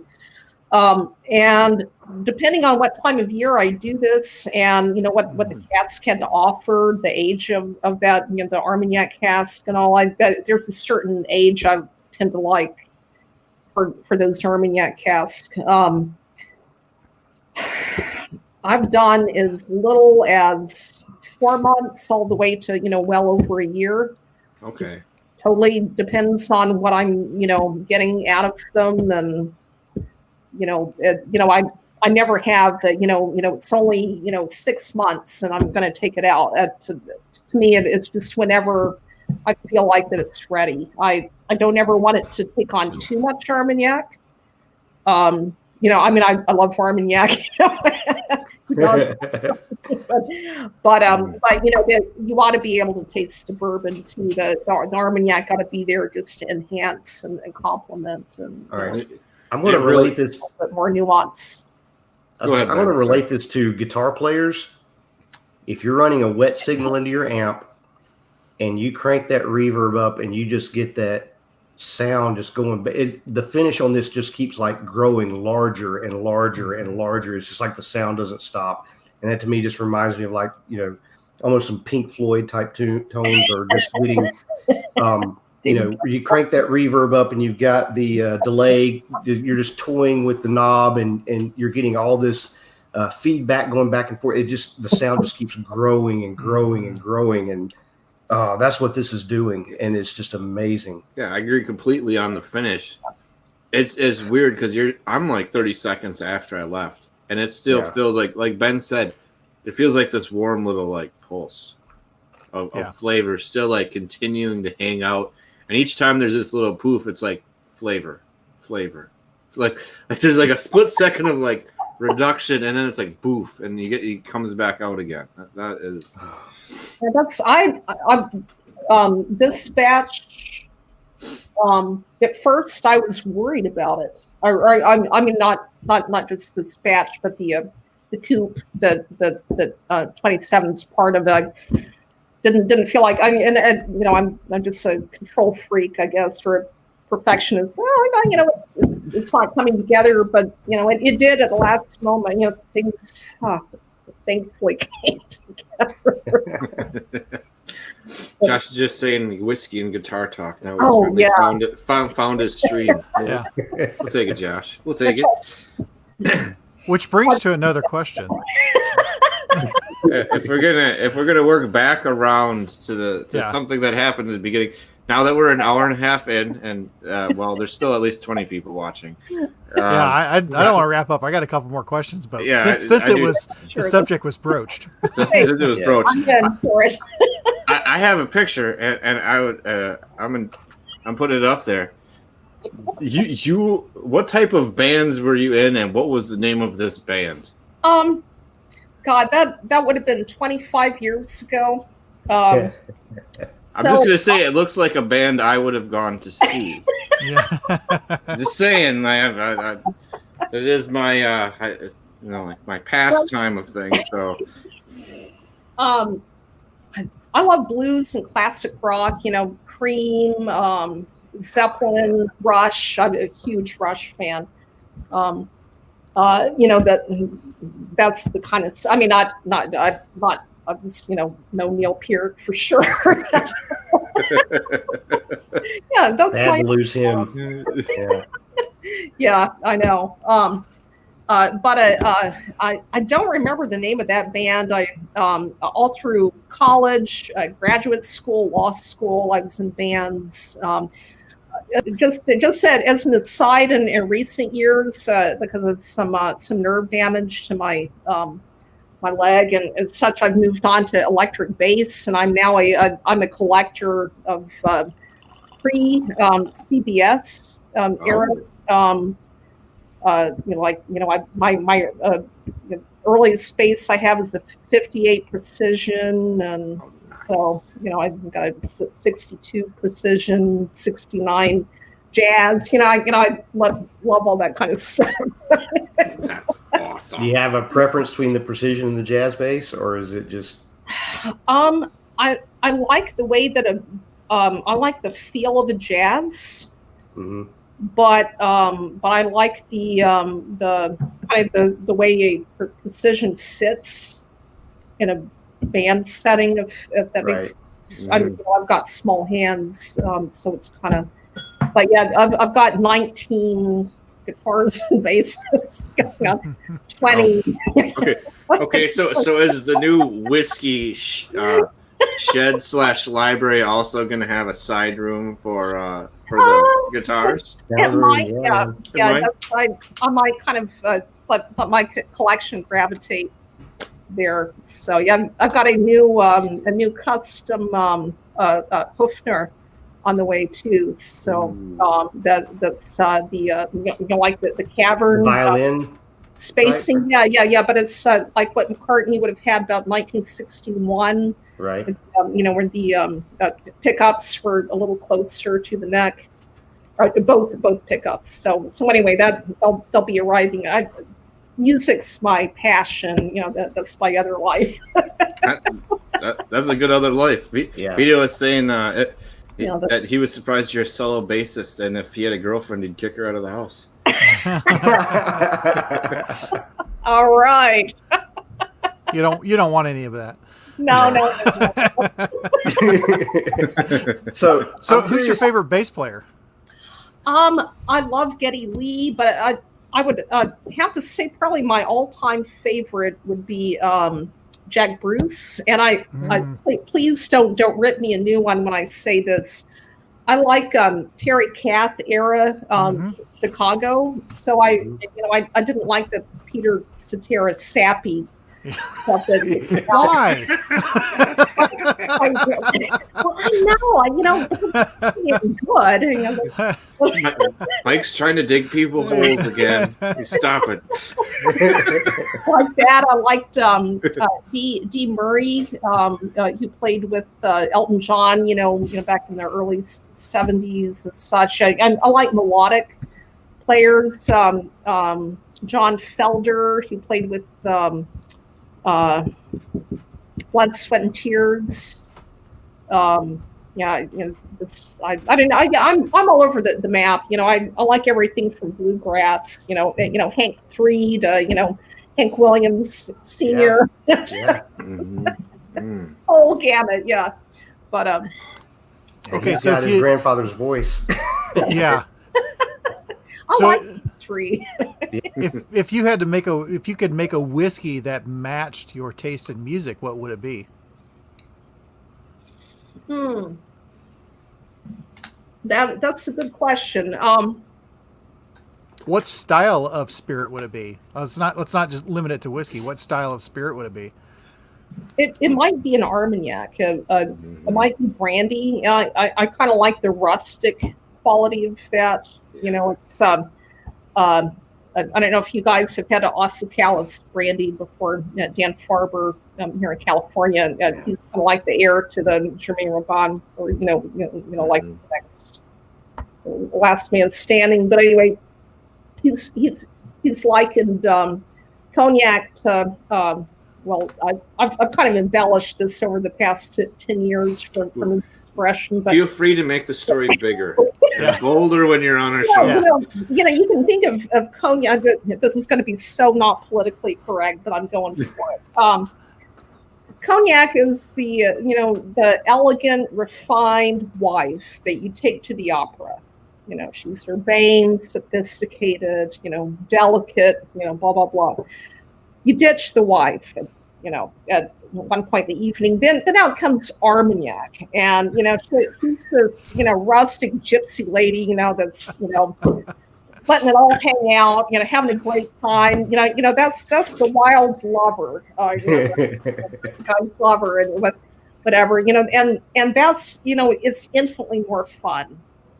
So I guess if I was going to do something, it would be like that. But whenever I blend, it's interesting, the connection between music and blending, because I always, when I'm blending here at my dining room table, I always listen to music, and I'm inspired by stuff, and you can kind of there I might not have have a whiskey that's represents a or like my ultimate favorite music expression or whatever, but everything I do here, where it's just me working alone, it's all been inspired by my favorite bands, favorite bassist. I was gonna say, I'm sure that influences your mood. Yeah, and that can completely change the way you might be approaching something. That sounds tremendous. Exactly. That's I find my whiskey blending kind of bleeds into my bass playing, and vice versa. It's one creative element always kind of informs another. Well, and that's what I was curious to ask. How do you feel that music and these other disciplines that you studied, religion and law, et cetera, impact your process and your thinking on blending and with whiskeys? I know it all does, and sometimes not on a conscious level, if that makes sense. So there are times on my personal life I might be really into, studying the work of a certain bassist. I try to think who at the moment. I don't know. I'll just say Jack Bruce. I mean, I've been studying him for years, but I'll get really into that, and then I have that in my head, or I'm listening to it as I'm maybe working on the next batches of cigar blend, and there are times when I think of just like I would think of like a more harmonic bass line, but versus some more melodic bass line, if that makes sense. Mm-hmm. There are times when maybe one batch of cigar blend or whatever might be more melodic, if that makes sense. No, that does completely. You get more top notes or whatever out of it. And so I don't know if I'm how articulate I am at this point in the evening, because we've had a lot of whiskey. And we have at least one left. But it definitely informs my work. It does, for sure. Josh is saying he needs a guitar built from Ironroot barrels, the ginger caster. I love it. Okay, You guys want to move on? Yeah, we probably should. Yeah. We're creeping up on 2 hours, and we don't want to eat up your entire night, and we're okay with it. But Ben's the one who is ahead of all of us, so this all relies on suffer here on the East Coast. That's It's worth it, Ben. It is worth it. I'd stay up the whole night for this. Oh, go ahead and call into work tomorrow. hold on here. I'm losing to the bottle top. This isn't. Yeah, cool. I keep on. I mean, even though it's not that late for me, but I still have to work tomorrow. More blending to do. I don't want to get up in the morning and hate the smell of alcohol. Oh, God, I'll get a text tomorrow about noon. Like you really screwed up my day. I might as well go have spicy food now. So, other than moderation, do you have any tips for people who are going to do a bunch of sampling? Oh, this thing's stuck on here. I'm going to be right back. I might need to get some pliers. I don't know how this is on here so stiff. It's just screwed with me at the end of the night. I will be right back. Bunch of sampling. If you really want to get into a bunch of sampling, maybe taste and spit. Spend more time nosing than you do tasting. There's some spirits I can spend hours with. Just a nice pour. I don't really know how to answer that question outside moderation. All right, we'll go a different route. Do you have tips for those who want to practice some blending at home with different whiskeys they have? I mean, that's a game we play a lot as well. Yes, sure. Yeah. You can think about when you're building a blend is, we were talking about music a while ago. You're building layers of flavors. So, just like in a musical combination, or compilation, you've got, you want to have your rhythm there, harmony, melody, all the musical structure. Right. I often think about blending in terms of a kind of a quick and dirty thought of not dirty thought. It is to think of like you're building a pyramid, and so certain whiskey. If you're building, say a malt whiskey, certain whiskeys you might want to have as your base components, and then you're trying to fill in, the middle of the pyramid. And then the very top of the pyramid will be the base might have the very bottom, the most components might be, say, have a lot of caramel and vanilla, but not a whole lot else. To just kind of be unidimensional that way. Kind of good solid foundation, good structure. Next, maybe you want to fill in some fruit notes that aren't there. Dark dried fruit, apricot, all those kind of notes. And the very tip of the pyramid will be, just a very small percentage of some kind of component that adds a lot of, it's very aromatically intense. Maybe it's really spicy or smoky or floral or fruity or have some kind of very intense note, but just maybe no more than like 5% of that in blend, if even that, will kind of wrap the whole thing up together. So that's kind of a quick and dirty way to think about blending at home. So if you're working with components at home, you can start kind of looking for things that would fit in that pyramid and kind of build up flavor. That way, if you think about it like an architectural structure, you've got to have a foundation for a house, right? For a building, right. Then you kind of build things up that way. So, however, it helps you to conceptualize that. It's I like music, so that's kind of the way I think about building a blend that way. So.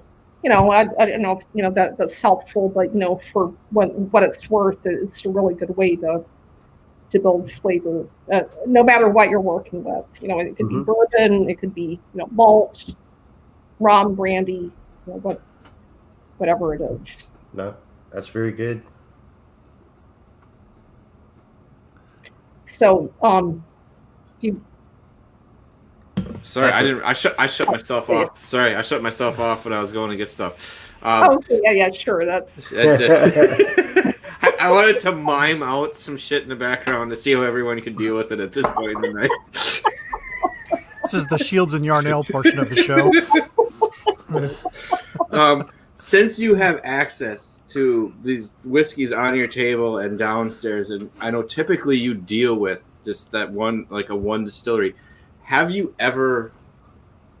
it come up where you've had different barrels and you're like, I want to blend this Wyoming with this J. Henry, or this, like, you're putting stuff together and you're like, you feel like putting together a phone call, like, can we get together on this? Like, I have this vision of this combination of the four of you working together, and I think we should all do it.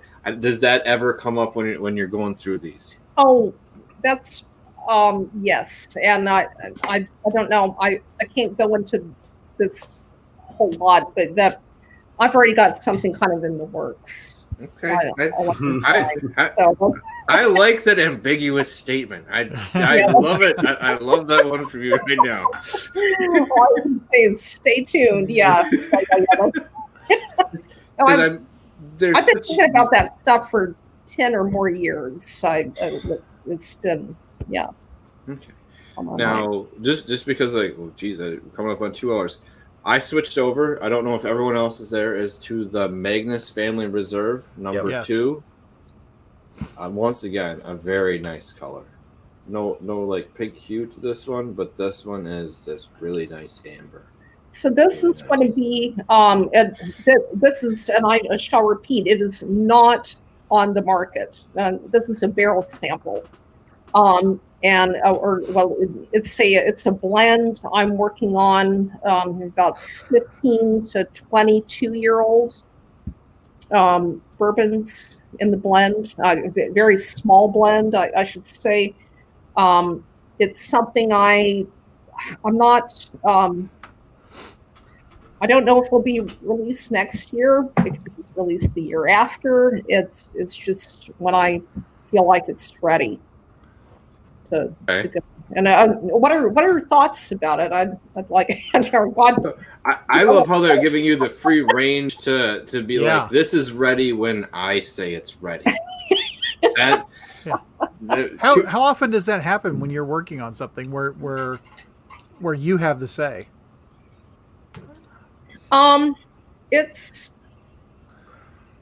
It depends. It's always I always like to call it the battle, the epic battle between good and evil. The production on one side, and sales and marketing on the other side, and it's like the cosmic battle. There are some projects like this where I've got ultimate discretion, and some where I've got a deadline to work with. The things that are always turning over that it's my job to make sure it's ready, and when that deadline is, no matter what. So I would say that's probably more of the norm. This is kind of the kind of product that's just that it's ready when I think it's ready. So does this have any finishing, or is this a blend? Just a blend? No finishing. Okay, so there's like no French oak cask or anything like that involved in this? No. Okay. I know what you're getting at, and I could smell a little bit of that. Yeah, there's some notes in here that remind me of something, like a French oak, but which reminds me of a limousine rye. Yeah. There's a little bit of process that's called Petit O. So it's where you use essentially like a fortified, or it's fortified water. That you use to bring and instead of regular water to bring the proof down a little bit. So for this I would have used the fortifying bourbon would have been 16 years old, and it would have been fortified to about 28% alcohol by volume. Okay. I used a small percentage of this to, this is probably about 101 right now, Okay. proof, or well, could be just a little lower than that, possibly. But it's, the proof where it is more or less where I want it to stay. So I didn't use too much Petito in it. Okay. And There's some AJ, really I'm gonna nice- get. AJ, I'm gonna get back to your question a little bit. Sorry, we'll get into the flavors here and smells on this real quick. There's just some really nice, rich chocolate notes in here. Yeah. It reminds me of something that's kind of like it's shifted into overdrive and it's just cruising, if you will. Yeah. It puts me in the mind of like a Bordeaux that's been cellared for about 15 or 20 years and brought out. It's really refined. It's almost elegant, but there's such a depth to it at the same time. Well, one thing I noticed in it, whereas the, like the Magnus cigar blend, we're talking about 12 to 20 years old. Yeah. This is 15 to 22 with a lot of 20-year-old in it. An awful lot of 20-year-old in it. Man, there's just some gorgeous barrel notes in so, here. so the differences to what you're getting are it's quite different. Plus the barrels in this, whereas the latest cigar blends, the proof on the barrels was higher due to the maturation. On this, the barrels spent more time in a very cool and damp kind of climate, kind of very, like a brandy in a sense. And I'm kind of grooming this to be a little bit more like. And I kind of get that on the smell of Yeah. what you're getting there. It smells a little more like it was in a cellar than it was than a rick house. Mm-hmm. Yeah, it exactly reminds me of like Bordeaux or even a really nice Rioja in that way. And I feel like this is something I want to put in a glass. I want to spend an hour with it because it's going to slowly transform over that time. That's especially after pouring the standard Magnus and going, which I really like, by the way. But going back and forth with it, man, this is amazing. But it's subtle. You know what I mean? Yeah. But this isn't browbeating you in any way, shape, or form. It's not. No, not at all. And to have that kind of age, it's not like licking an oak board or something like that. It's just high five on that, with that age. It's the barrel notes are they're really. I don't know how other way to put it. Then they're just really refined. It's elegant. It is. It's very elegant. It's that really snooty cognac wife that you take to the opera. But I am getting like that silky, more of that silky smooth mouthfeel in the first half, where you are getting that little elegant like introduction into things. This is something I'm gonna kick back in the leather recliner. I'm gonna put on Verity and crank some opera and sit there with the fire, and I'm going to sip on this for like the next hour and just lose myself. Don't forget your smoking jacket. Yes. Damn it! Don't start. Go full stop on it. We want smoking jackets so bad. And this too, and he ordered his like a day ago. Just didn't say anything. It's like, oh, my smoking jacket's on the way. I'm like, what? Just so you know. What? Yeah. Feel left out. You gotta tell the rest of the crew when you're getting a smoking jacket. We've been talking about it. We were talking about we're going to do it, so I just did it. All right, but that's great. Brandy. This is just wow. It's in my mind, this is like a sleepy giant. Like if you used to smell this right away, you might hit it and go away and be like, oh, that's nice. But the more you give it time to open up and flavors to become more pronounced, you start to see what is all happening in here. Well, and I'll tell you on this, the intention, whereas I think of cigar blend is more like the Armagnac thing, right? The rustic, thing of vibe going on. That this to me is definitely it's my partner Naomi coming home from dinner. We're not getting you in trouble, are we? No. Okay, good. Yes. Oh yes. Now, this is meant to be more to drink more like a cognac, like a really old cognac in its sense. Yeah, I can see this in what I usually kind of like my whiskey den. I thought of my whiskey den as more of like a parlor, where that was like a thing that's withdrawn from like American stuff, where it's like a place you used to go hang out, have a drink, and talk to people. This is something I could easily see in like in a parlor and So I have I have more than two questions, but so two questions. What do you think? What do you think that American whiskey distillers can learn from brandy distillers, or what do you think they should learn from brandy distillers? They should learn, I think, is the art of subtlety, and especially when it comes to oak profile, being a little bit more, as we talk about in the brandy world, being a little shyer on the oak. So not being using always using very high quality cooperage. Brandy makers wouldn't think anything about spending $1,200, $1,400 per barrel. Whereas, bourbon makers, you spend $200 or $300. That's at the end of the world. Having oak where the staves have been yard seasoned, for 18 to 24 months, or maybe a little longer even. I tend to like 24. That's kind of the sweet spot. I think that 36 for American oak is just a little much sometimes. But anyway, so using quality cooperage, being very aware of not just temperature, but the effect of humidity. The way that brandy makers are, they're very cognizant of the use of humidity, and to have certain cellars that are drier versus certain cellars that are more humid. With more humidity, you're going to get a little bit more roundness.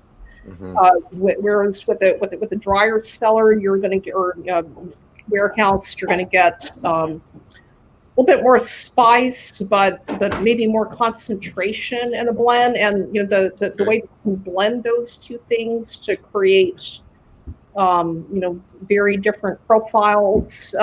There's a lot that I'd love to see incorporate. Probably one of the biggest things is the use of very slow reduction over time.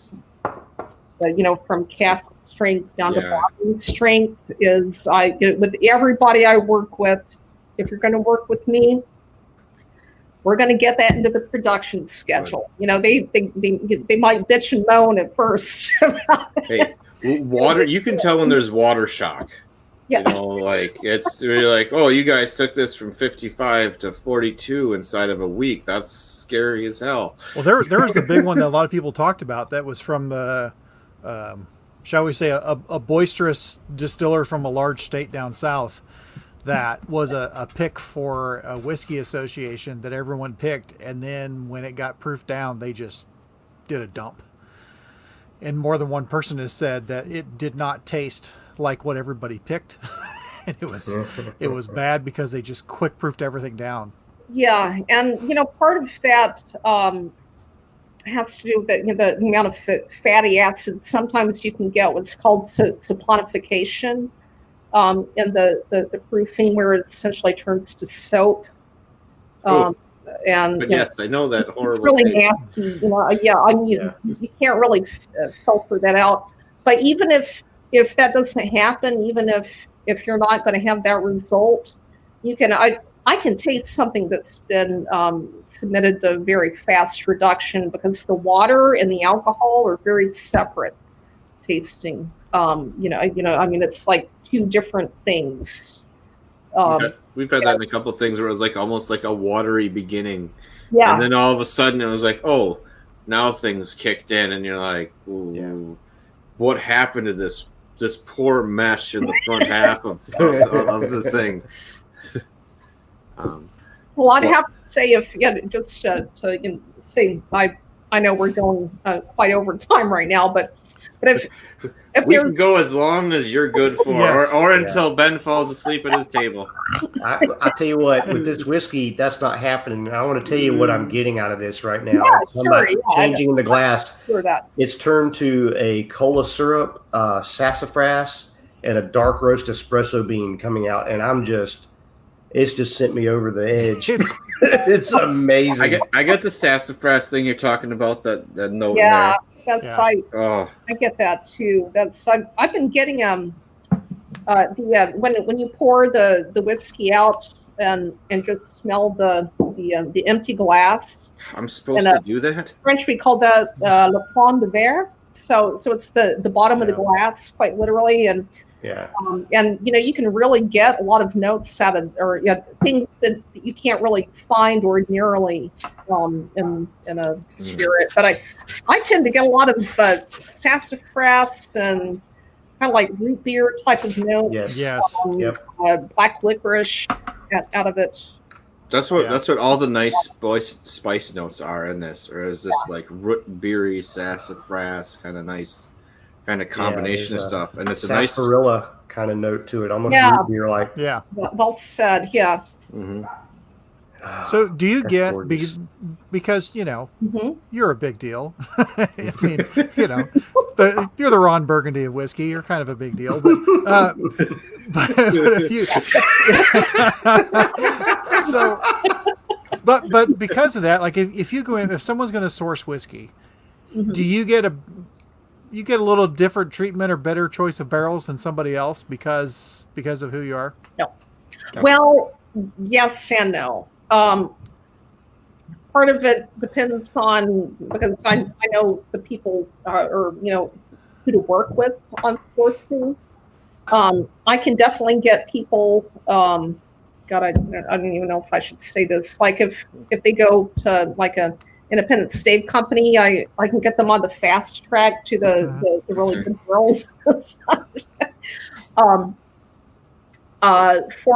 For sourcing, the way it often goes is, say there will be 800 barrels that all of a sudden show themselves on the market.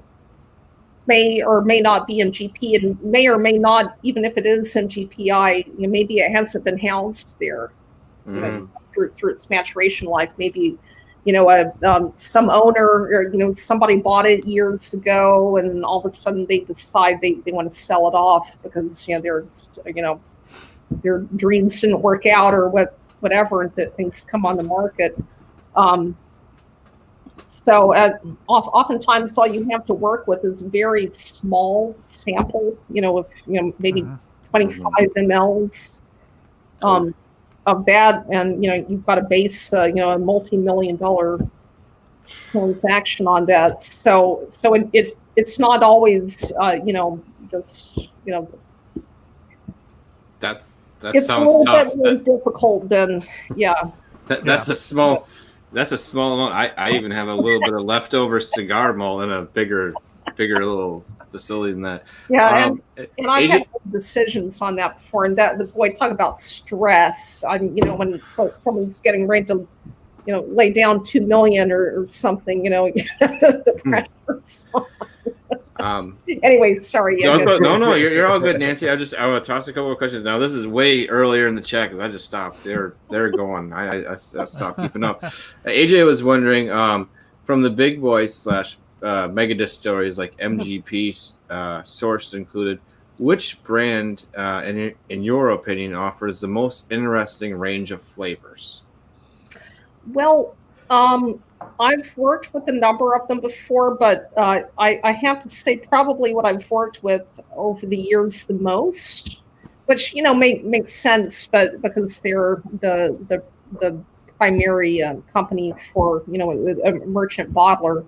would be MGP. I mean, I've probably worked with thousands upon thousands of their barrels, and all profiles. Or all whiskeys. I know everything that they know or that they do in and out.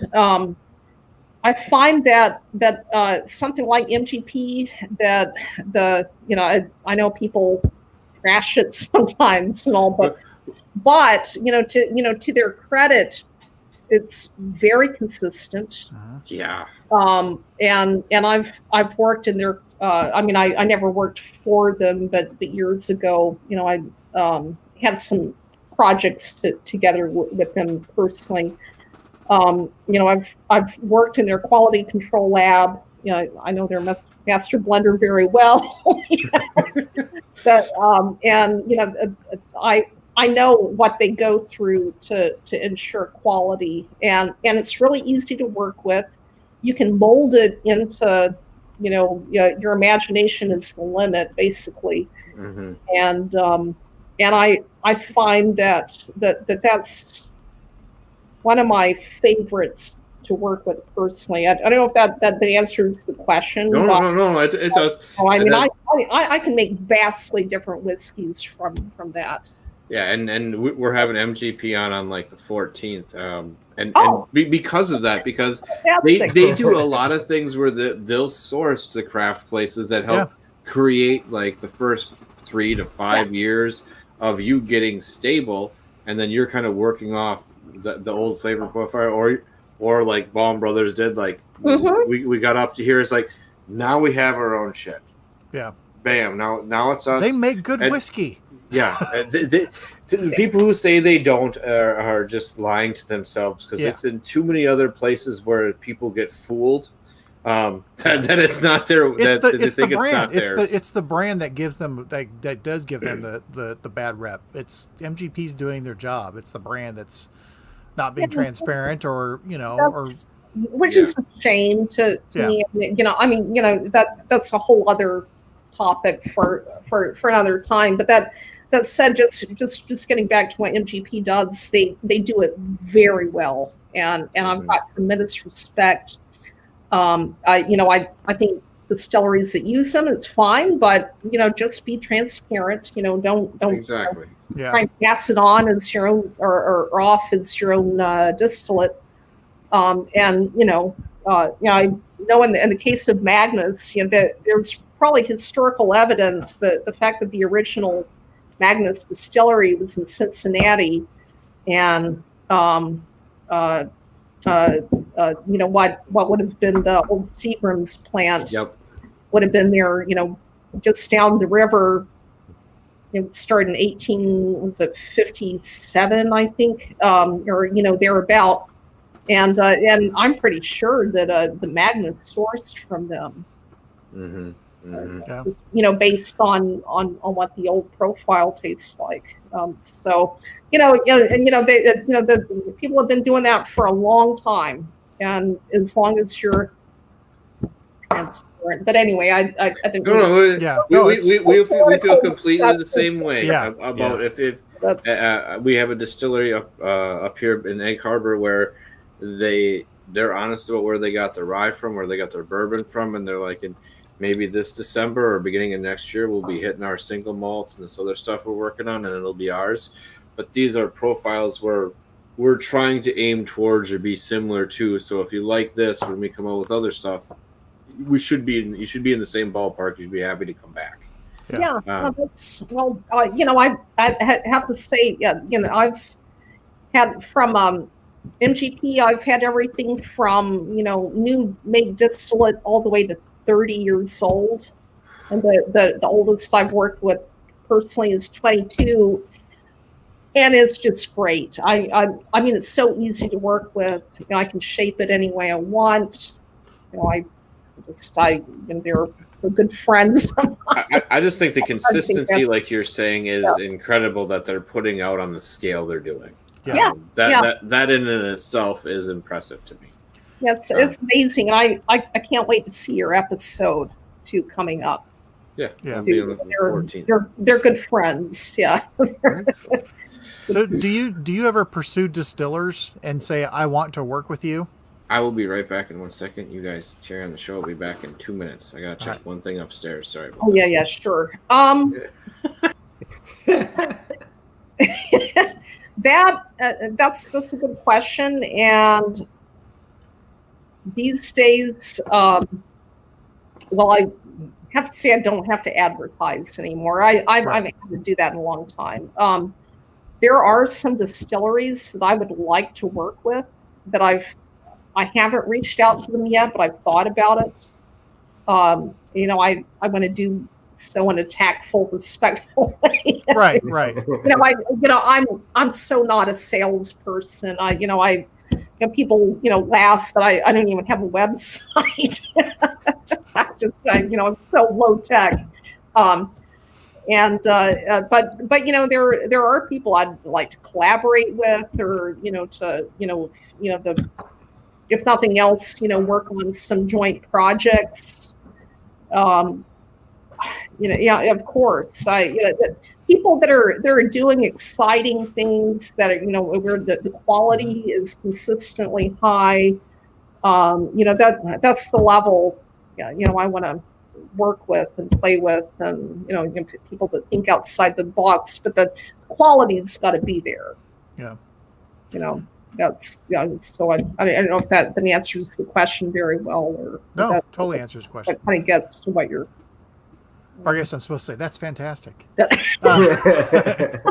So, all right. Yes, so, yeah, because we've talked about brandies and other things a lot. But if you were going to, because the three of us, we like brandies, we like Armagnac, cognacs, and there's a lot of whiskey people who are discovering it. It seems like, if you had to recommend starter or let's say not break the bank. Brandy, cognac, Armagnac, what would you recommend to people? Well, let's start with Armagnac. Probably just a good consistent one would be the Delord 25. And you want to start branching out then into their all right. Ooh. That's what I just poured. Yeah. My kind of guy. That's a good place to start. I also think the rose. I don't know if you guys have had that before. I can understand that people might not want to start out with the vintages that Marc DeRose puts out, but if you even go to the Grand Assemblage. The blends, there's a 20 or it's 8, 12, 20, 30, 40, 50, 60-year-old. Starting out with the 20-year-old, for example, it's very affordable. $100. You're going to get it really good. It's going to be consistently good. Good product to start. With Armagnac, with cognac, it's a little trickier because there's a lot of what we call dosage going on. So dosage, things like caramel coloring and syrup, sweetener, or I like Boisé, but it's not always done very skillfully. So there's a lot of smoke and mirrors going on with some of the big houses, but Chateau de Compinot or Cognac Frappin, for example, is a good. He's one of my the VP of that company that's also a master blender. Although he's not doing the blending for them currently, but Alan Royer is a good friend of mine. We work together on projects a lot too. And he's one of my mentors too. That's a good place to start. Dudagnon is a good company or a good cognac to start with. God, I'm sorry this time of the night after a lot of. Hey, you gave the answer as far as we're concerned. Yeah. Yeah, I would have to say that small producers that that they're honest in what they're doing, and aren't just trying to create a bunch of mass produced product, and they're creating something honest, and where time and expertise and heart has gone into it. That's really. It seems like a lot of people you're working with are kind of going the extra mile to do like the due diligence to create not only a great whiskey or product, but to create the story and background to enhance what you're doing. And that's something we like to focus on a lot with craft, is that the story itself could, I don't want to say, well, it does. Sometimes the story can influence the experience you're having with the whiskey. And that alone might be able to bump it up a couple notches. Oh, so. It definitely does. And I have to say, at this point in my career, I have no interest in working with people that don't want to, have some authenticity there, that are. I'm not interested in gimmicks, just a bunch of flash and no substance and so forth. But just when you said that, and after this we will cut the stream short because we have ran you a long time. So off of that last statement, how do you feel about those weird hyper aging whiskeys? That's good enough. That answers the question from earlier about what you would get rid of. That's perfectly fine. That's well. I guess my expressions, my facial expressions, are betraying my true feelings quite a bit. I'll say that early on in my career, there were a few projects I worked on. Back in the day when I didn't really, I was just trying to make a living. I didn't quite have the same luxury of choosing people that I do now. I felt like my job was to save people from themselves. So if they were doing, using certain techniques that I didn't approve of, I felt like my job was to try and make it palatable. Mm-hmm. It was never going to be great, but at least to make it to where it was somewhat respectable out there in the market. But you're trying to salvage what was there. That's just... Well, to try and minimize the aromatic damage. So I don't know how. No, you almost made me ruin my computer. I'm hold here, and I mean that and I'm not ever going to name names, but that said, I have no interest in, at this point in my career, I don't have to do that kind of stuff anymore, and I'm not, at there's no way that you can get over the element of time. Mm-hmm. I found that just good old fashioned, letting the clock run, spin, and spin, and it's it takes time and patience. And if you don't have that, I think you're in the wrong business. Well, that's like I said with a lot of the places you're working with, they have in general a longer term plan kind of set up for their future than being kind of short term 5 year. They're usually thinking 10, 15 year for what's going to happen. A legacy, even, passing it on to their children and their grandchildren and, beyond, hopefully. And those are the kind of people I am interested in working with. That's what excites me. That's what I liked about the Brandy world, the lineage that I come from. They've been doing this stuff for 700 years. So, and that's a lot more interesting to me than trying to get things out the door real fast.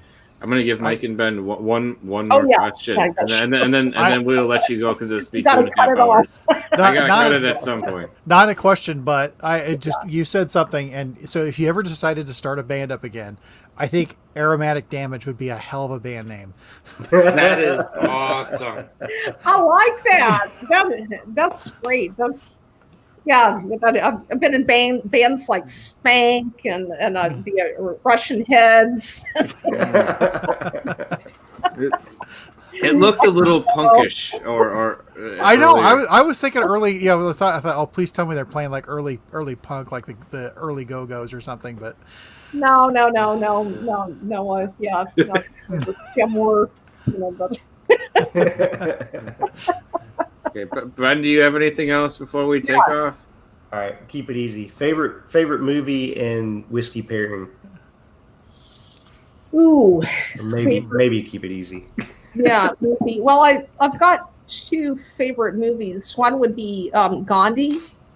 Ooh. Okay. Well, no, three.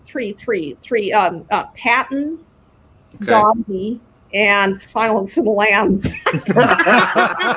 That's three very different movies there. okay, I want to hear these whiskey pairings. Good, yeah. Put the lotion in the basket. Oh, that is really neat too. Like I could see the Gandhi. It's almost like different sections of life where it was like bing, bing, bing. You know, like just things that pop out. That's cool. Oh, okay. But I'm gonna. You guys done? We could keep asking you questions all night. Yeah. That's not fair to you or to the people in the chat who are hanging out at this point. We'll To everyone in the chat too, thanks for hanging on. I mean, God bless you. hey, no. Let me tell you, they're all happy you're here talking about stuff. Because we know whiskey geeks. Yeah, we're a bunch of whiskey nerds all here. And what other projects, since we're heading out here, what projects do you want to tell people about that are coming out at the end of the year? Just a couple seconds to tell people about what's coming out. The end of the year, expect to find more from,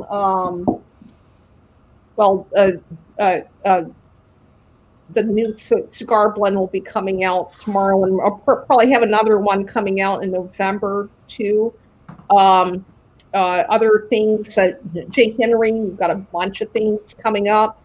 I don't know, because of COVID, I don't know where things are at this moment, but I've got a distillery that I'm working with in Vietnam, where we're working on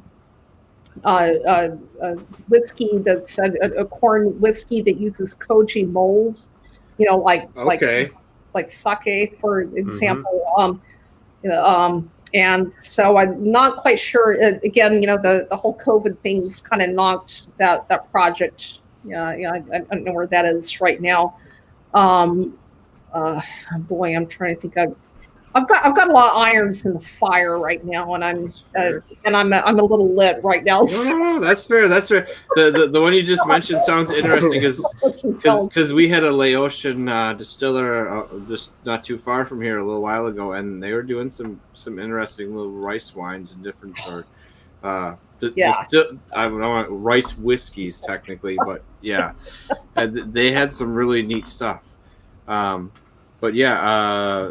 Couple people in the stream, like John was saying, awesome stream. Arctic Mango saying thanks for the incredible stream. Everyone had a great time because you were here and you were fantastically open with everything you've done and just talking with us, and we can't appreciate you doing that enough. Well, my pleasure. Thank you for asking me on, and I've had this has been an absolute delight.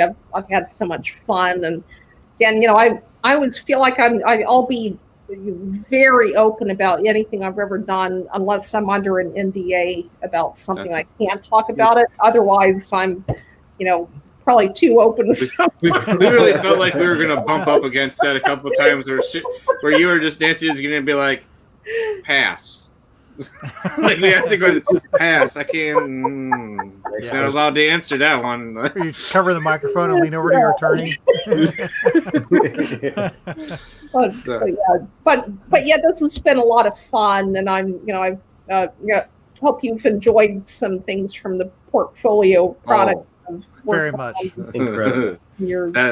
That was an understatement for a lineup. That's a hell of a night that you guys. And I think, Nancy, going through this lineup, I feel like I'm starting to get a fingerprint of what you do with all these whiskeys. Like I feel like I can pick up on what is core of what you do. That there's a signature in there in all of them, and I'm starting to see that. So well, I'd be I don't know if we have time tonight, but I'd be very interested in hearing more about it. Sure, I know mentally. It's like I'm picking out, like I'm going from one whiskey to another, and I'm like, okay, there's this thread here between all of these that I can feel like I'm gonna have to sit down and break down exactly what that is. Mm-hmm. But I feel like I've got it. That's That's cool, and they're all very different whiskeys. Yeah. Too. Yeah. With the thread coming forward. So. Yes, they are. All right. So everyone in the chat, thank you for stopping in. We appreciate you doing that and spending this wonderful evening with us. Well, we drank and had fun. We're happy to include you in it. Absolutely. And Nancy, thank you for stopping, because you've been just a wealth of knowledge and more than happy to share all of it with the people watching. And that's what we're trying to do is get people a little more educated and excited about what's going on. Yes. And the three of us, yes, we're kissing your ass, but at the same time, we really feel with like respect and love. With respect and love, we really feel like a lot of the places you work with, and after you've been there, have really turned up the notch of what they're producing and put a lot of craft whiskey on the map, from being just, this is a very good whiskey, to bam, this is a memorable whiskey. Yeah. Like, you remember where you had it, who you had it with, and in that moment, it gets to be kind of like a transcendent whiskey, where it leaves an impression on you. So that's the way I know we all feel about some of the stuff you've been producing and putting out. So this lineup was fantastic. Everyone that's out there, a lot of this is coming out this year. Stop out, take a look at it. If you can grab a bottle, do. If you don't see it, nag your supplier, the local liquor store. That's the only way stuff happens, is if you keep going in and you're that. If you have to be that person, then be that person who is like, I would like a bottle of Wyoming whiskey Outryder. It wouldn't do you bad to buy 5, because I'm probably going to come back for a second or third one myself, which does happen. So thank you, Nancy. We appreciate you being on. And if you ever get a chance again, we would love to have you back on again. Yes. It's just a total wealth of knowledge, and we appreciate it. So, no, I didn't mean to cut you off, Nancy. Go ahead. No. I was just going to say it's mutual. That I'd love to be back again. And that's great. So, and then when we're leaving here, remember, it's not the size of the den that matters. It's the love of whiskey. Cheers, everyone out there. Cheers. Cheers. All right, Jen. Let's get to it. 1, 2, 3.